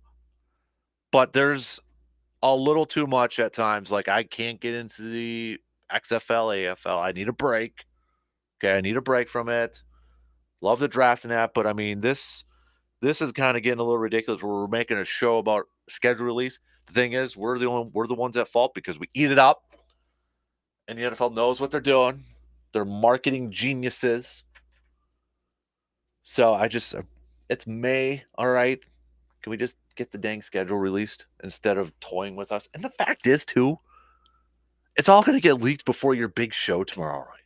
And I feel like this whole, hey, we're going to leak some games here or release some games here is to try to counter all that, kind of like the whole legal tampering thing, where it was like, oh, free agency opens and all of a sudden you got these deals. So we're just going to make it look better because we're going to have the quote unquote legal tampering thing. No, just release the whole dang thing. Okay.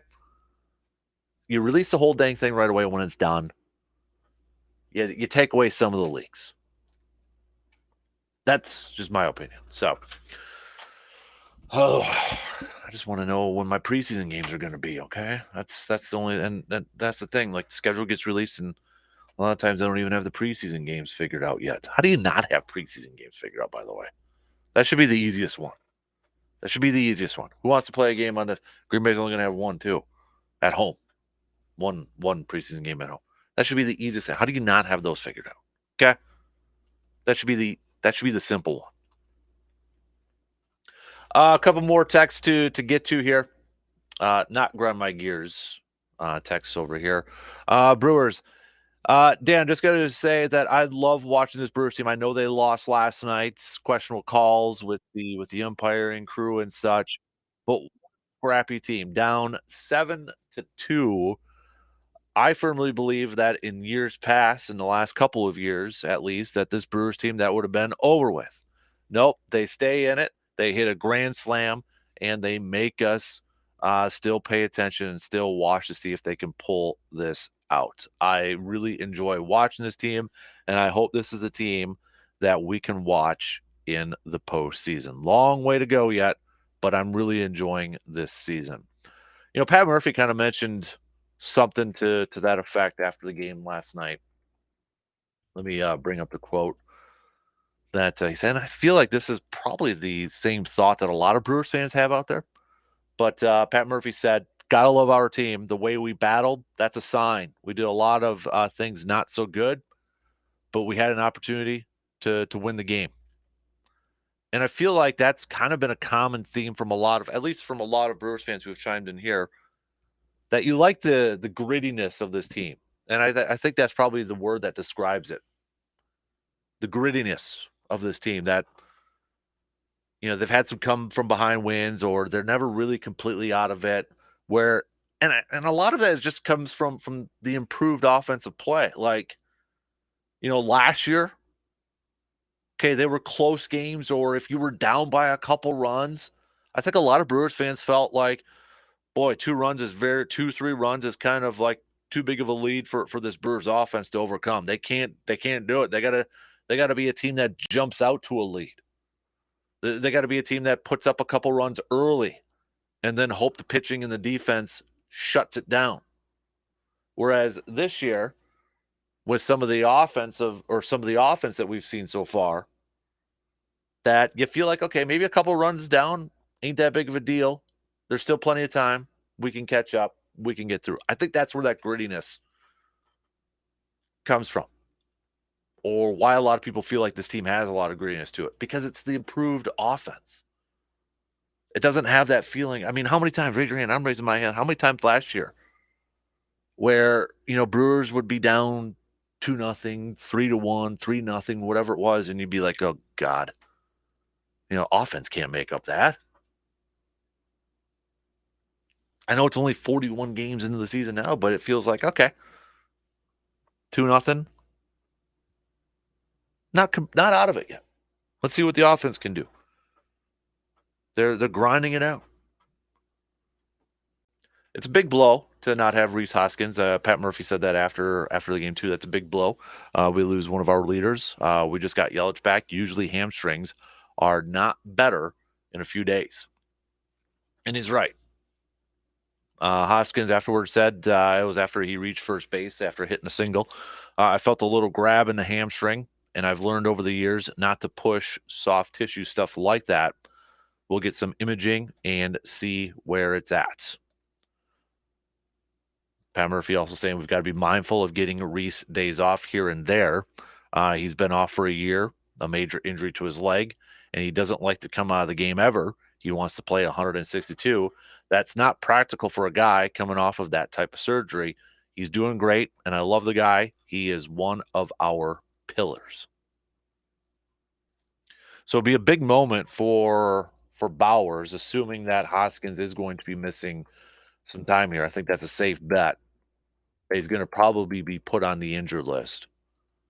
So this is a big-time moment for Bowers, who this year, with his grand slam last night, his line in 82 at-bats, 244 average, 4 home runs, an on-base of a 326, and an OPS of 802.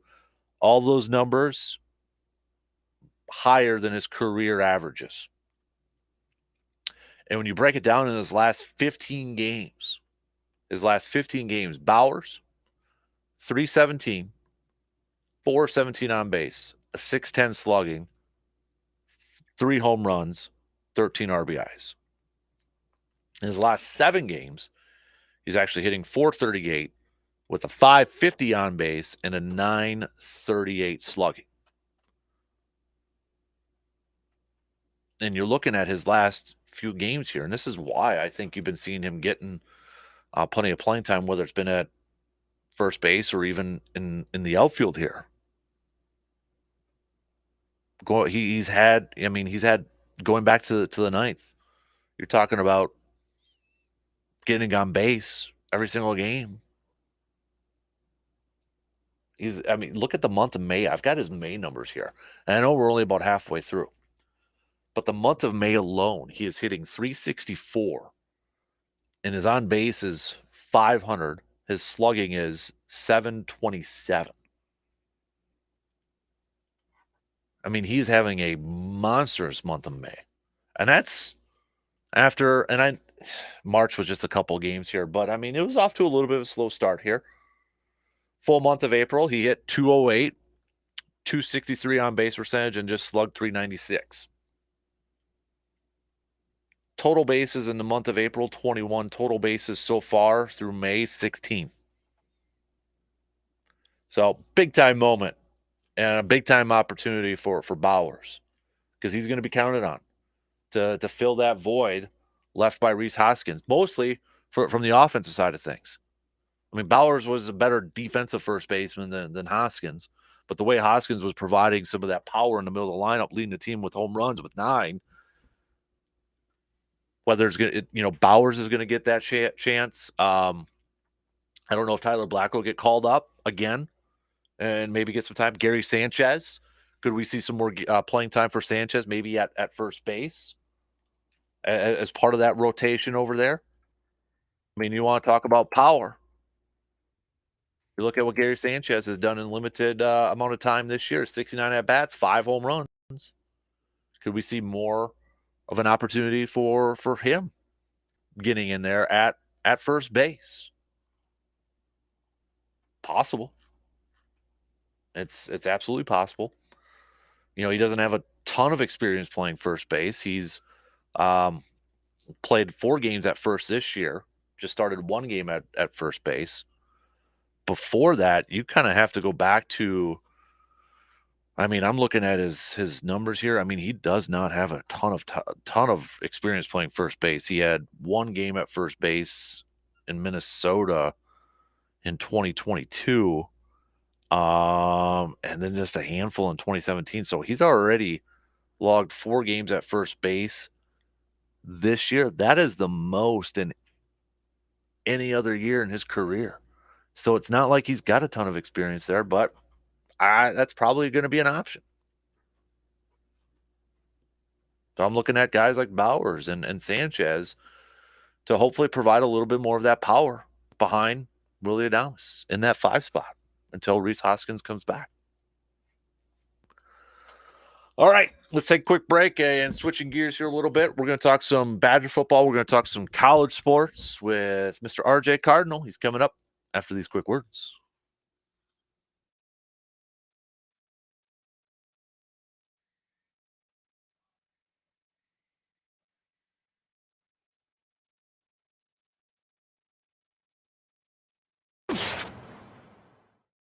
Service Master of Chippewa Valley is your local expert when it comes to fire and water damage, carpet and air duct cleaning, mold remediation, and trauma. They're when you need them 24 hours a day, 365 days a year. Trust comes in the yellow truck. Learn more at ServiceMasterChippewaValley.com.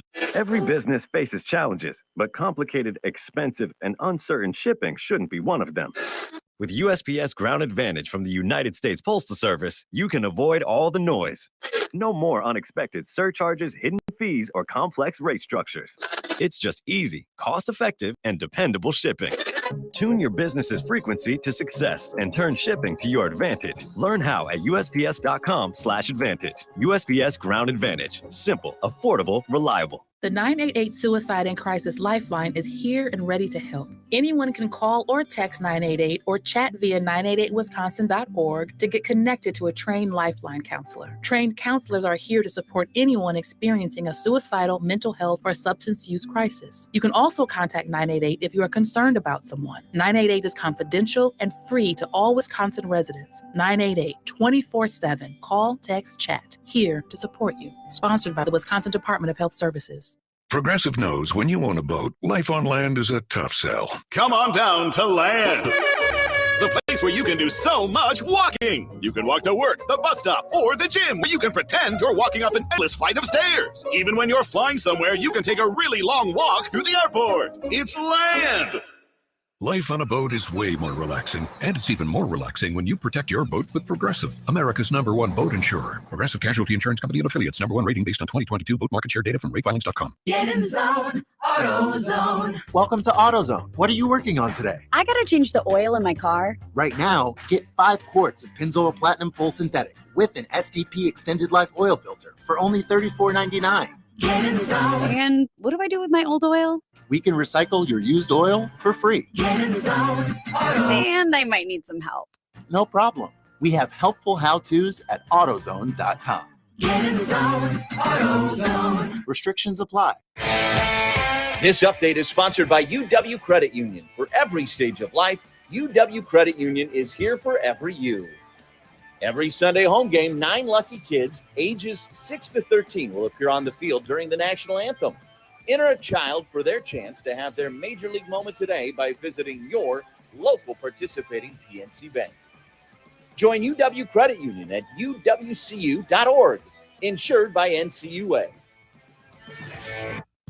Hey there, it's Josh Smith from Union Trailer and Power Equipment, your go-to destination for all things lawn care. Ready to elevate your mowing game this year? Well, you're in luck. We've got massive discounts on leftover stock from 2022 and 2023 Aaron's and Gravely mowers, just waiting for you to take advantage of. And guess what? We're offering 0% financing for 48 months or hefty cash discounts. That's right. You could be cruising on a brand new Aaron's zero-turn mower for as little as $77 a month with no money down. But wait, there's more. Did you know that Union Trailer and Power Equipment is a family-owned Wisconsin business? We're also the proud home of Mahindra Tractors, the official tractor of tough. Spring is here, and so are spring savings with Mahindra. Get incredible deals on all Mahindra tractors, including 0% interest for 84 months on select models. Or if cash rebates are more your style, we've got you covered there too. Picture yourself behind the wheel of a new Mahindra E-Max 20 with a loader and mower for as little as $172 a month with no money down. So what are you waiting for? Hurry into Union Trailer and Power Equipment today, located conveniently right in the heart of the Chippewa Valley off Highway 53 at the Melby Street exit.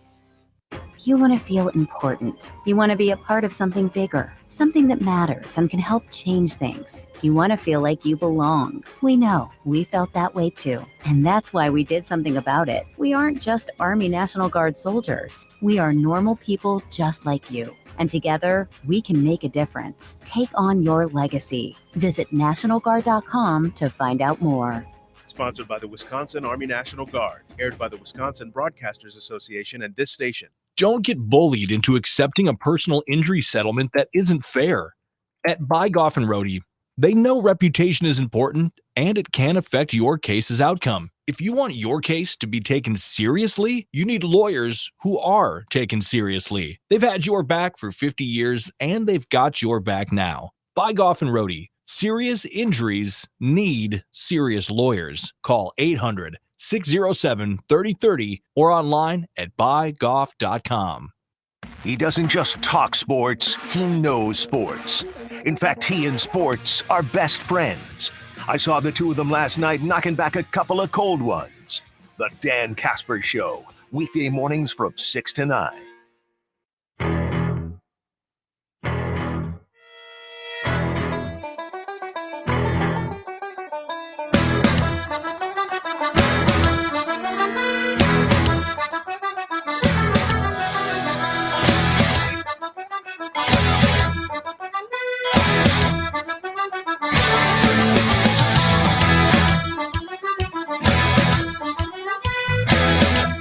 Mark your calendars for September 14th at 11 a.m. because that's when the Crimson Tide are going to be coming over to visit the Badgers at Camp Randall Stadium.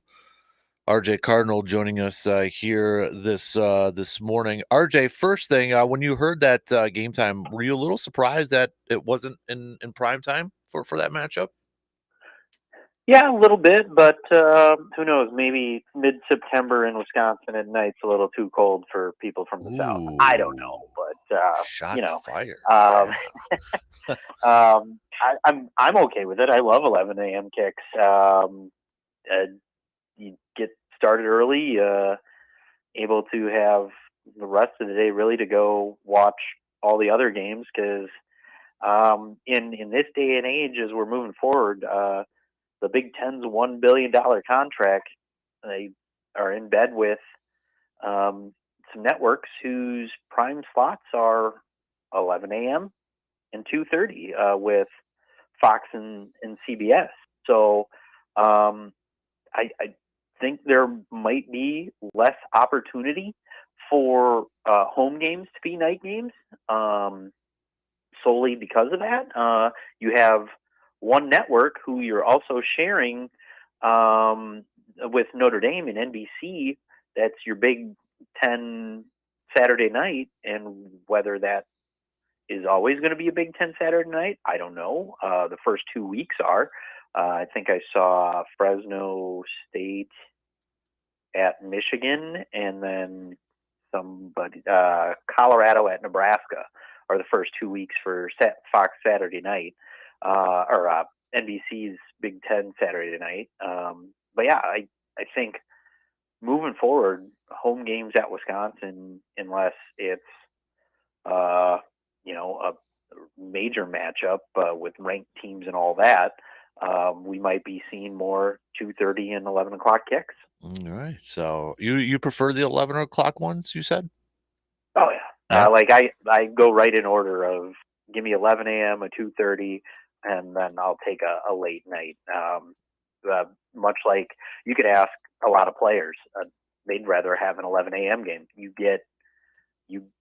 just get it done. Like they hate waiting around. It does really nobody any good. The people who like the primetime games are probably night people, and people who can't get up for games on their own, so they have to have a crowd. They have to have the hype. They have to watch everything else prior to them. But yeah, most guys I talked to and were a part of the team with would much rather have the 11 a.m. kick, get the game going, and have that excitement you have when you wake up that morning, get ready and get going. Because otherwise you're waking up, you go to a walkthrough, you go back to the hotel for a while, and then your whole day is just thrown off. So it's more of a routine thing there. But yeah, for me, I've always liked the 11 a.m. games. RJ, that's I know this is a little bit older news, but I was reading, because it's kind of the off season for college football, and so you got content and articles out there. But I was reading something on CBS Sports where they ranked, I think it was a top 25, maybe top 30 facilities, and a lot of Big Ten teams were on there, but Wisconsin wasn't. But I know that they've got the new sports facility coming over that would replace the shell over there. Do you know what potentially this rendering or the new indoor practice facility could look like, or what are some of the features that could be kind of maybe state of the art for Wisconsin? Yeah, well, it's going to replace McLean Center and the shell. So it's replacing everything. It's going to be running parallel to Camp Randall now, rather than the football field being perpendicular and then the indoor track being going the opposite way, and they're getting rid of the hockey rinks that are over there as well. So it's going to be a full 100 yards, whereas the current McLean Center is, I think it's only 80, and it's going to be high enough where you can actually punt inside, where right now you can't. Most of the punting has the punters punting, but pretty much everyone is going to be hitting the top of that, and they have to have a jugs machine for special teams in the McLean Center, and then from what I mean, they already have their new weight room and all that. They have their new locker rooms and all that. I don't know if with this that I'd assume the basements where everything is will be getting redone because there's some other locker rooms in the McLean Center as well. But I mean, it just sounds like it's going to be a revamp of everything and getting things more towards a situation where it'll be much better looking aesthetically than just a field for indoor stuff. Mm-hmm. If that makes sense. Yeah. It almost seems like I know this was from the draft. I think I saw somebody tweet it out as a joke, but it almost seems like some of these college facilities are getting nicer stuff than the NFL does, like locker rooms and that. Yeah, and I mean, you almost have to, Mm-hmm. because it is an arms race now to not only pay kids, but to have everything look like something they want to spend time in. Whereas in the pros, you sign a contract, you're there. They're paying you to be there, and as long as the services are good, it doesn't really matter what it looks like because it's your job. Whereas, I mean, I guess if you're getting paid at the collegiate level, you should think of it as your job, though. But right now, they're just thinking of it as a money grab, where it, and you probably want the spaces to look good and be top flight for if you're going to plan on spending a year or two there before you go ask for more money. I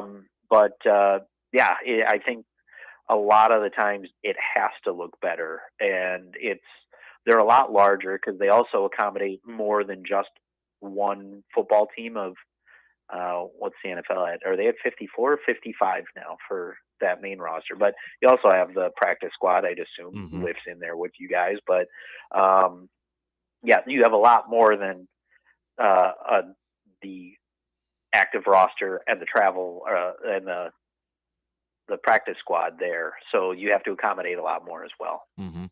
RJ, you mentioned, paying players and such. And I know that's kind of the big topic right now in the world of college sports is this possible multi-billion-dollar NCAA antitrust settlements, which it sounds like that maybe we'll get a settlement coming up here in a couple weeks or so. But just potentially, how big of a settlement would this be, and how potentially could this change? We've seen changes in college sports, but it feels like, and you understand this a little bit more than I do, but from what I'm reading, this could be a huge moment in the landscape of college sports. So maybe to quote Michael Scott, explain this to me like I'm 5 years old right now. I mean, I wish I could to that extent, but there's so much more involved with it. It's not just football getting paid. Mm-hmm. It can't be. You have Title IX to worry about there. And I shouldn't say worry about. I mean, you get the equal representation for women's sports there. In terms of who are they paying out? Legitimately, I don't know who they're going to be paying out. Yeah. Is it current student athletes? Is it past student athletes? How far in the past do you go? But it's really for what it is in the billions of dollars that are going to be quote unquote paid out. It's going to be like those, group filings where somebody's like, oh yeah, in the end I made $1. So you have to pay everybody equally. No, somebody who's like, oh, I got paid, but I only got this. And name a women's sport at a university that's underrepresented and they get the same thing, but they probably look at it as like, hey, I'm finally getting paid for this. This is awesome.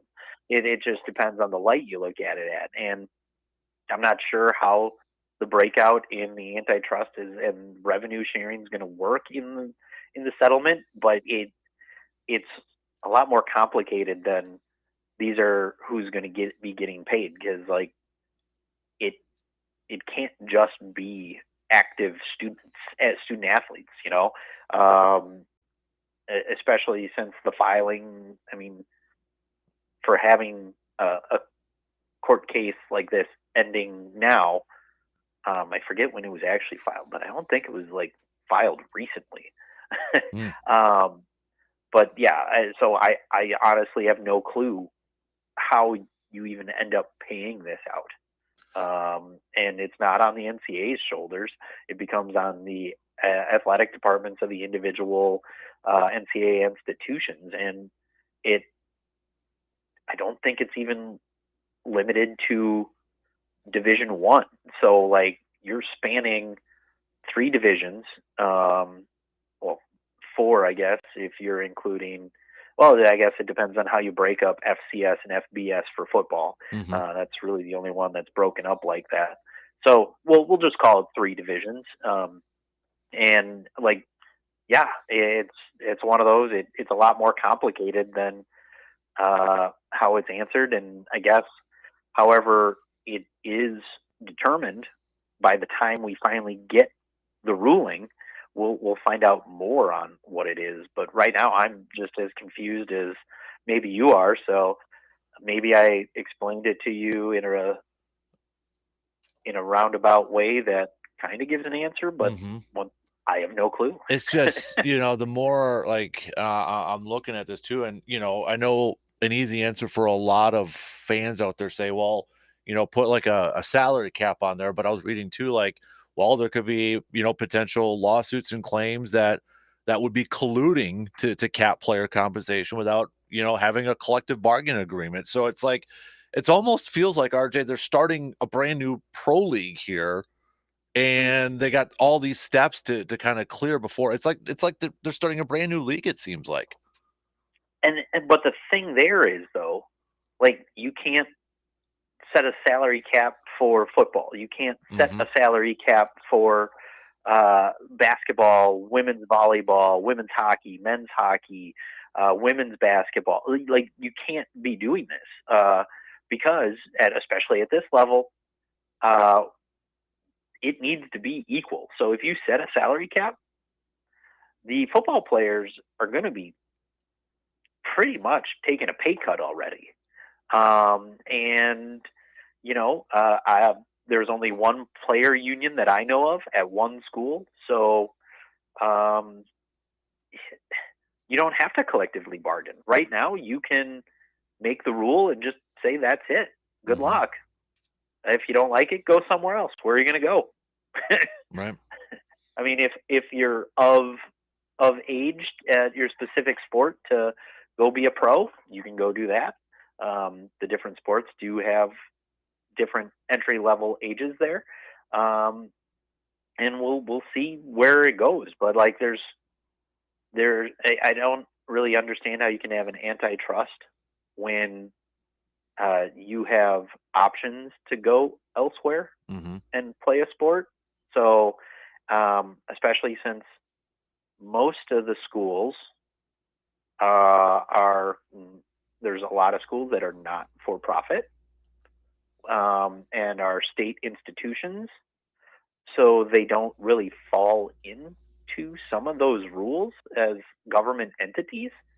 I don't know where athletics falls in that, but I know our football coach is one of the top paid state employees, so clearly state employee there, and there's some things in there that I think institutions that are funded by the state probably don't apply to. So like, it's a real murky water here that you're wading into in terms of, and like, I haven't delved into the business side of it. So like,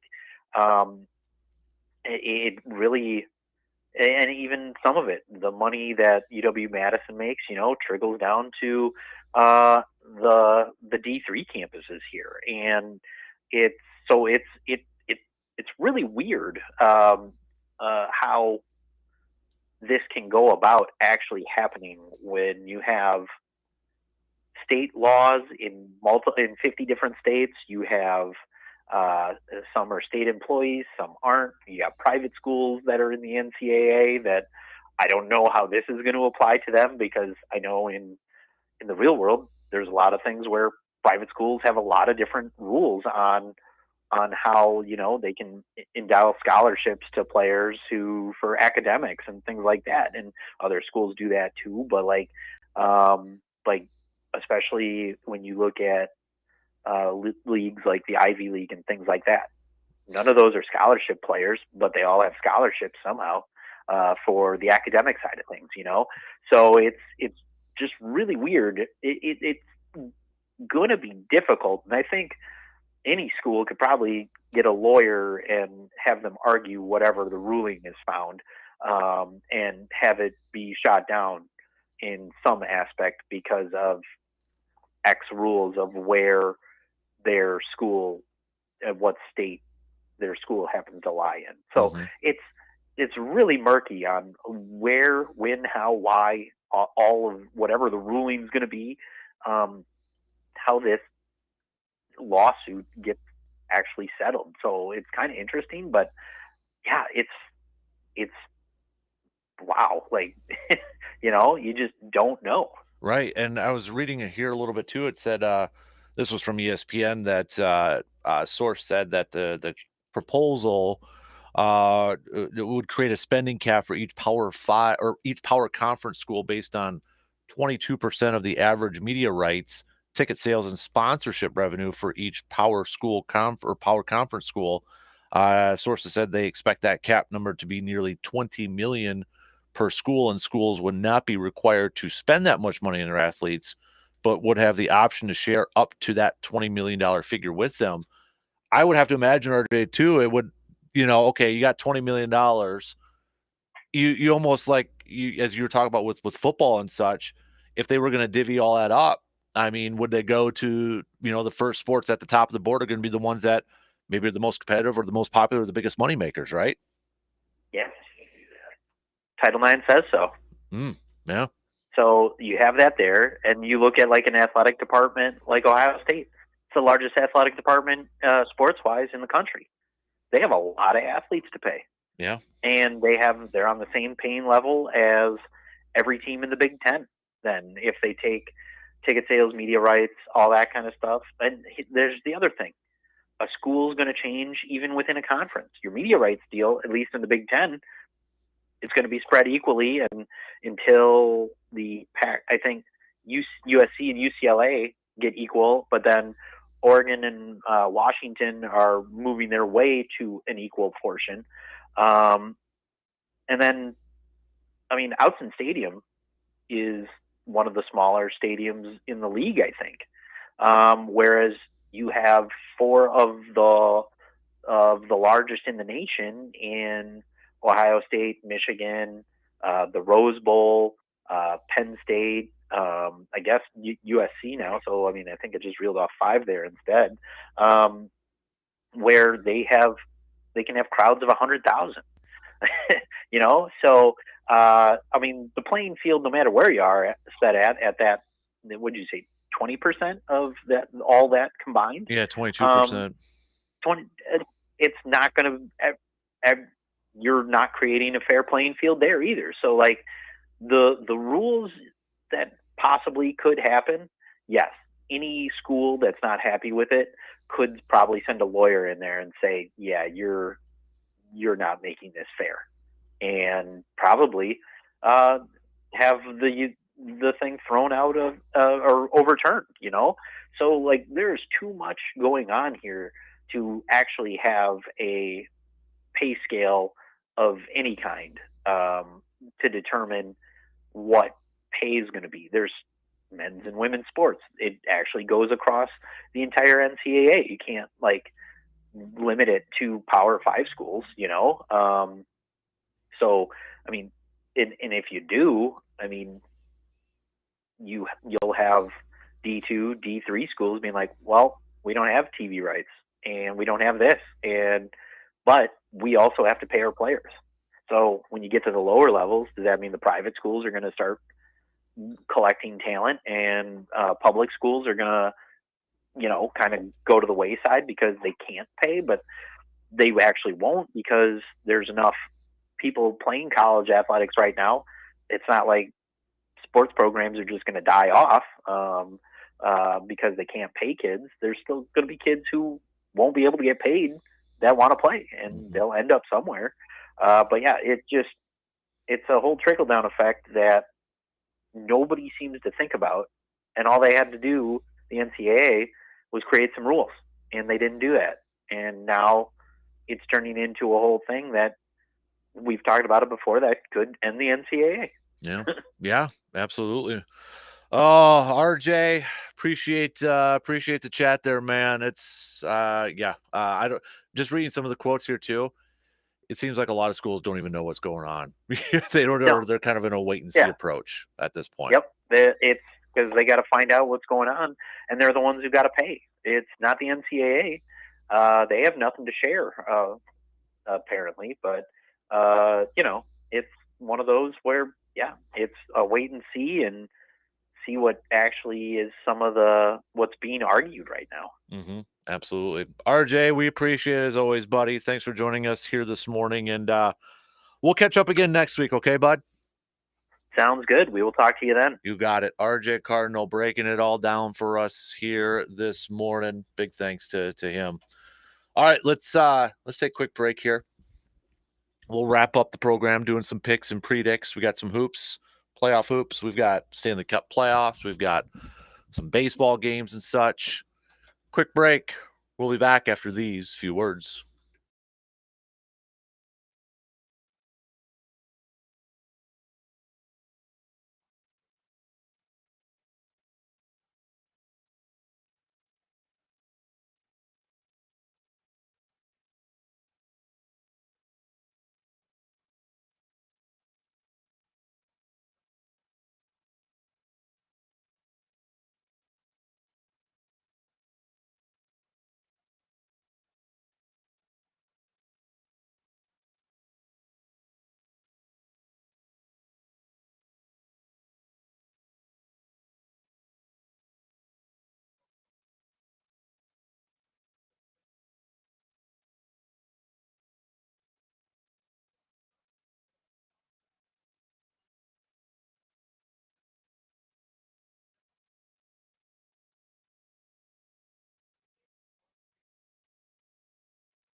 All right, let's wrap up this Tuesday morning. We're going to do some picks and predicts brought to you by the Elbow Room here in Eau Claire.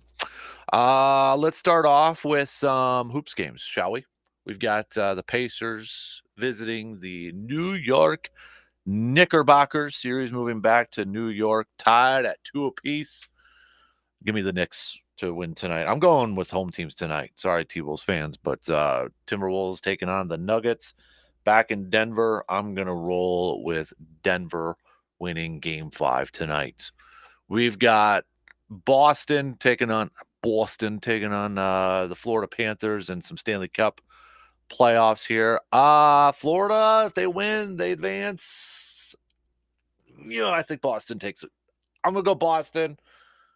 They extend it, but they're not winning this series. So Vancouver versus Edmonton. Come on, Edmonton. I picked you as kind of a little bit, not too big of a surprise, but a little bit of surprise to win the Stanley Cup. But I need you to get through this series, okay? So I'm going to go Edmonton. They even it up at 2 games apiece. Let's do some Major League Baseball games. Let's who should we do? Let's do Toronto at Baltimore.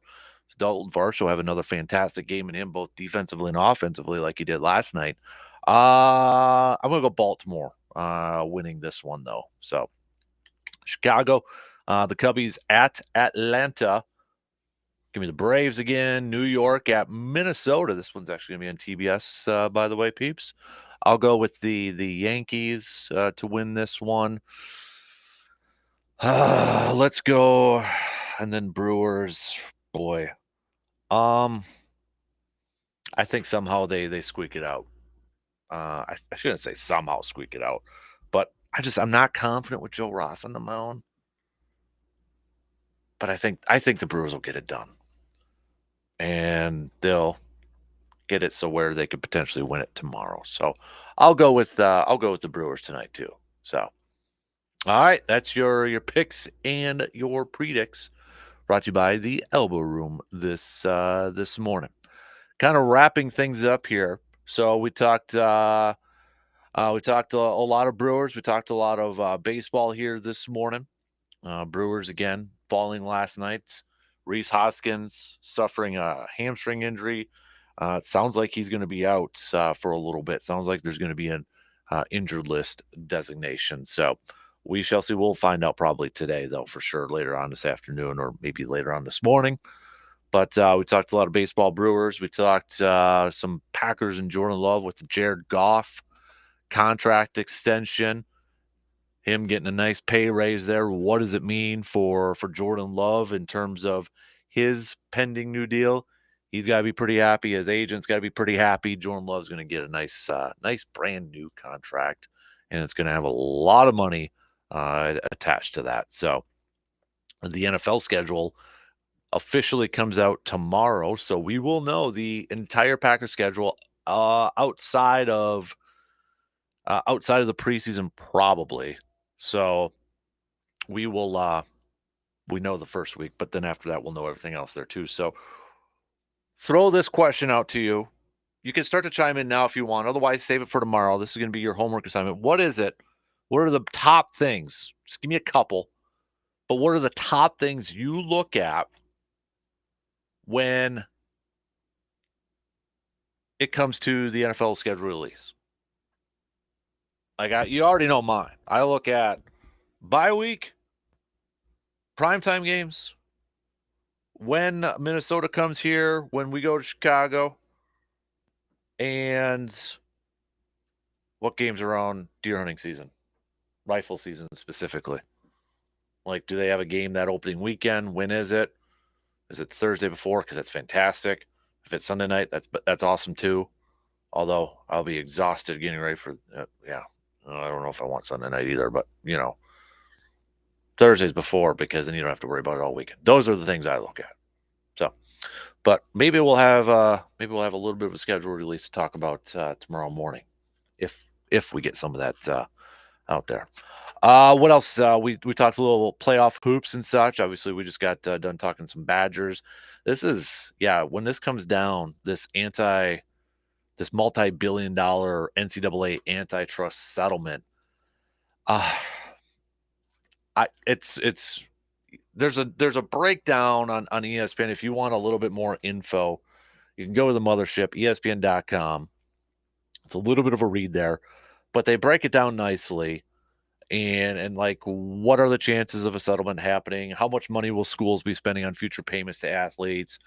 How will they divide that money among their athletes? What happens to collectives and NIL payments? They break it all down. The thing is, though, too, I think there's a lot of schools yet that are still confused, and athletic administrators that have questions and just kind of waiting for this pin to drop, and then you move on to the next questions to be answered, and it's going to be confusing for a while now, I think. So, but it sounds like that a settlement's going to happen. I think the deadline they said is May 23rd, which, where's my calendar? Today's 14th, which would be next Thursday. So, all right, coming up tomorrow, as I said, we'll chat a little NFL schedule if anything does get released beforehand, leaked out, I should say, but does get released tomorrow. We'll hit that up. Hopefully, we're talking about a Brewers win and going into the final game 3 of this series. Hopefully, we're talking about a potential series win before the crew embark on their longest road trip of the season. It'll be an off day on Thursday first, but then we won't see this team back at AmFam Field until their Memorial Day game against the Cubs to begin that 4-game series in Milwaukee. So we'll chat some Brewers and chat some more baseball tomorrow. We'll see. Big game tonight for the Timberwolves, right? We'll see if they can maybe push themselves to one more win away from a Western Conference Finals, or will they be on the ropes? Crucial game 5 tonight at 9:30. Bold prediction. I think whoever wins tonight is going to win the series. It still could go 7, but I feel like if it's Denver, they're going to win it. Minnesota, and I honestly feel like now I've changed my tune a little bit from last week, just because I have not been impressed with the Thunder in their series against Dallas. Whoever wins between Denver and Minnesota is going to go to the finals to face the Boston Celtics. Boston's still going. I don't have any concerns with them right now. So, all right, shot clock's going to cut me off here in about 30 seconds. So, also tomorrow we will do another edition of the Business of Sports, and we'll do a little game time. We'll play another game tomorrow for a game time Wednesday. So, we'll have a new episode of the Man Cave podcast up later on too. Check it out. Brought to you by Hy-Vee and Toyson Ford. So it'll be up on your wherever you listen to your podcasts, whatever podcasting platform, like Apple, Spotify, or even at sportstalk1051.com. Have a good rest of your Tuesday. We'll be back at it again tomorrow morning, just past 6 a.m. Make it a date. All right. Talk to you then.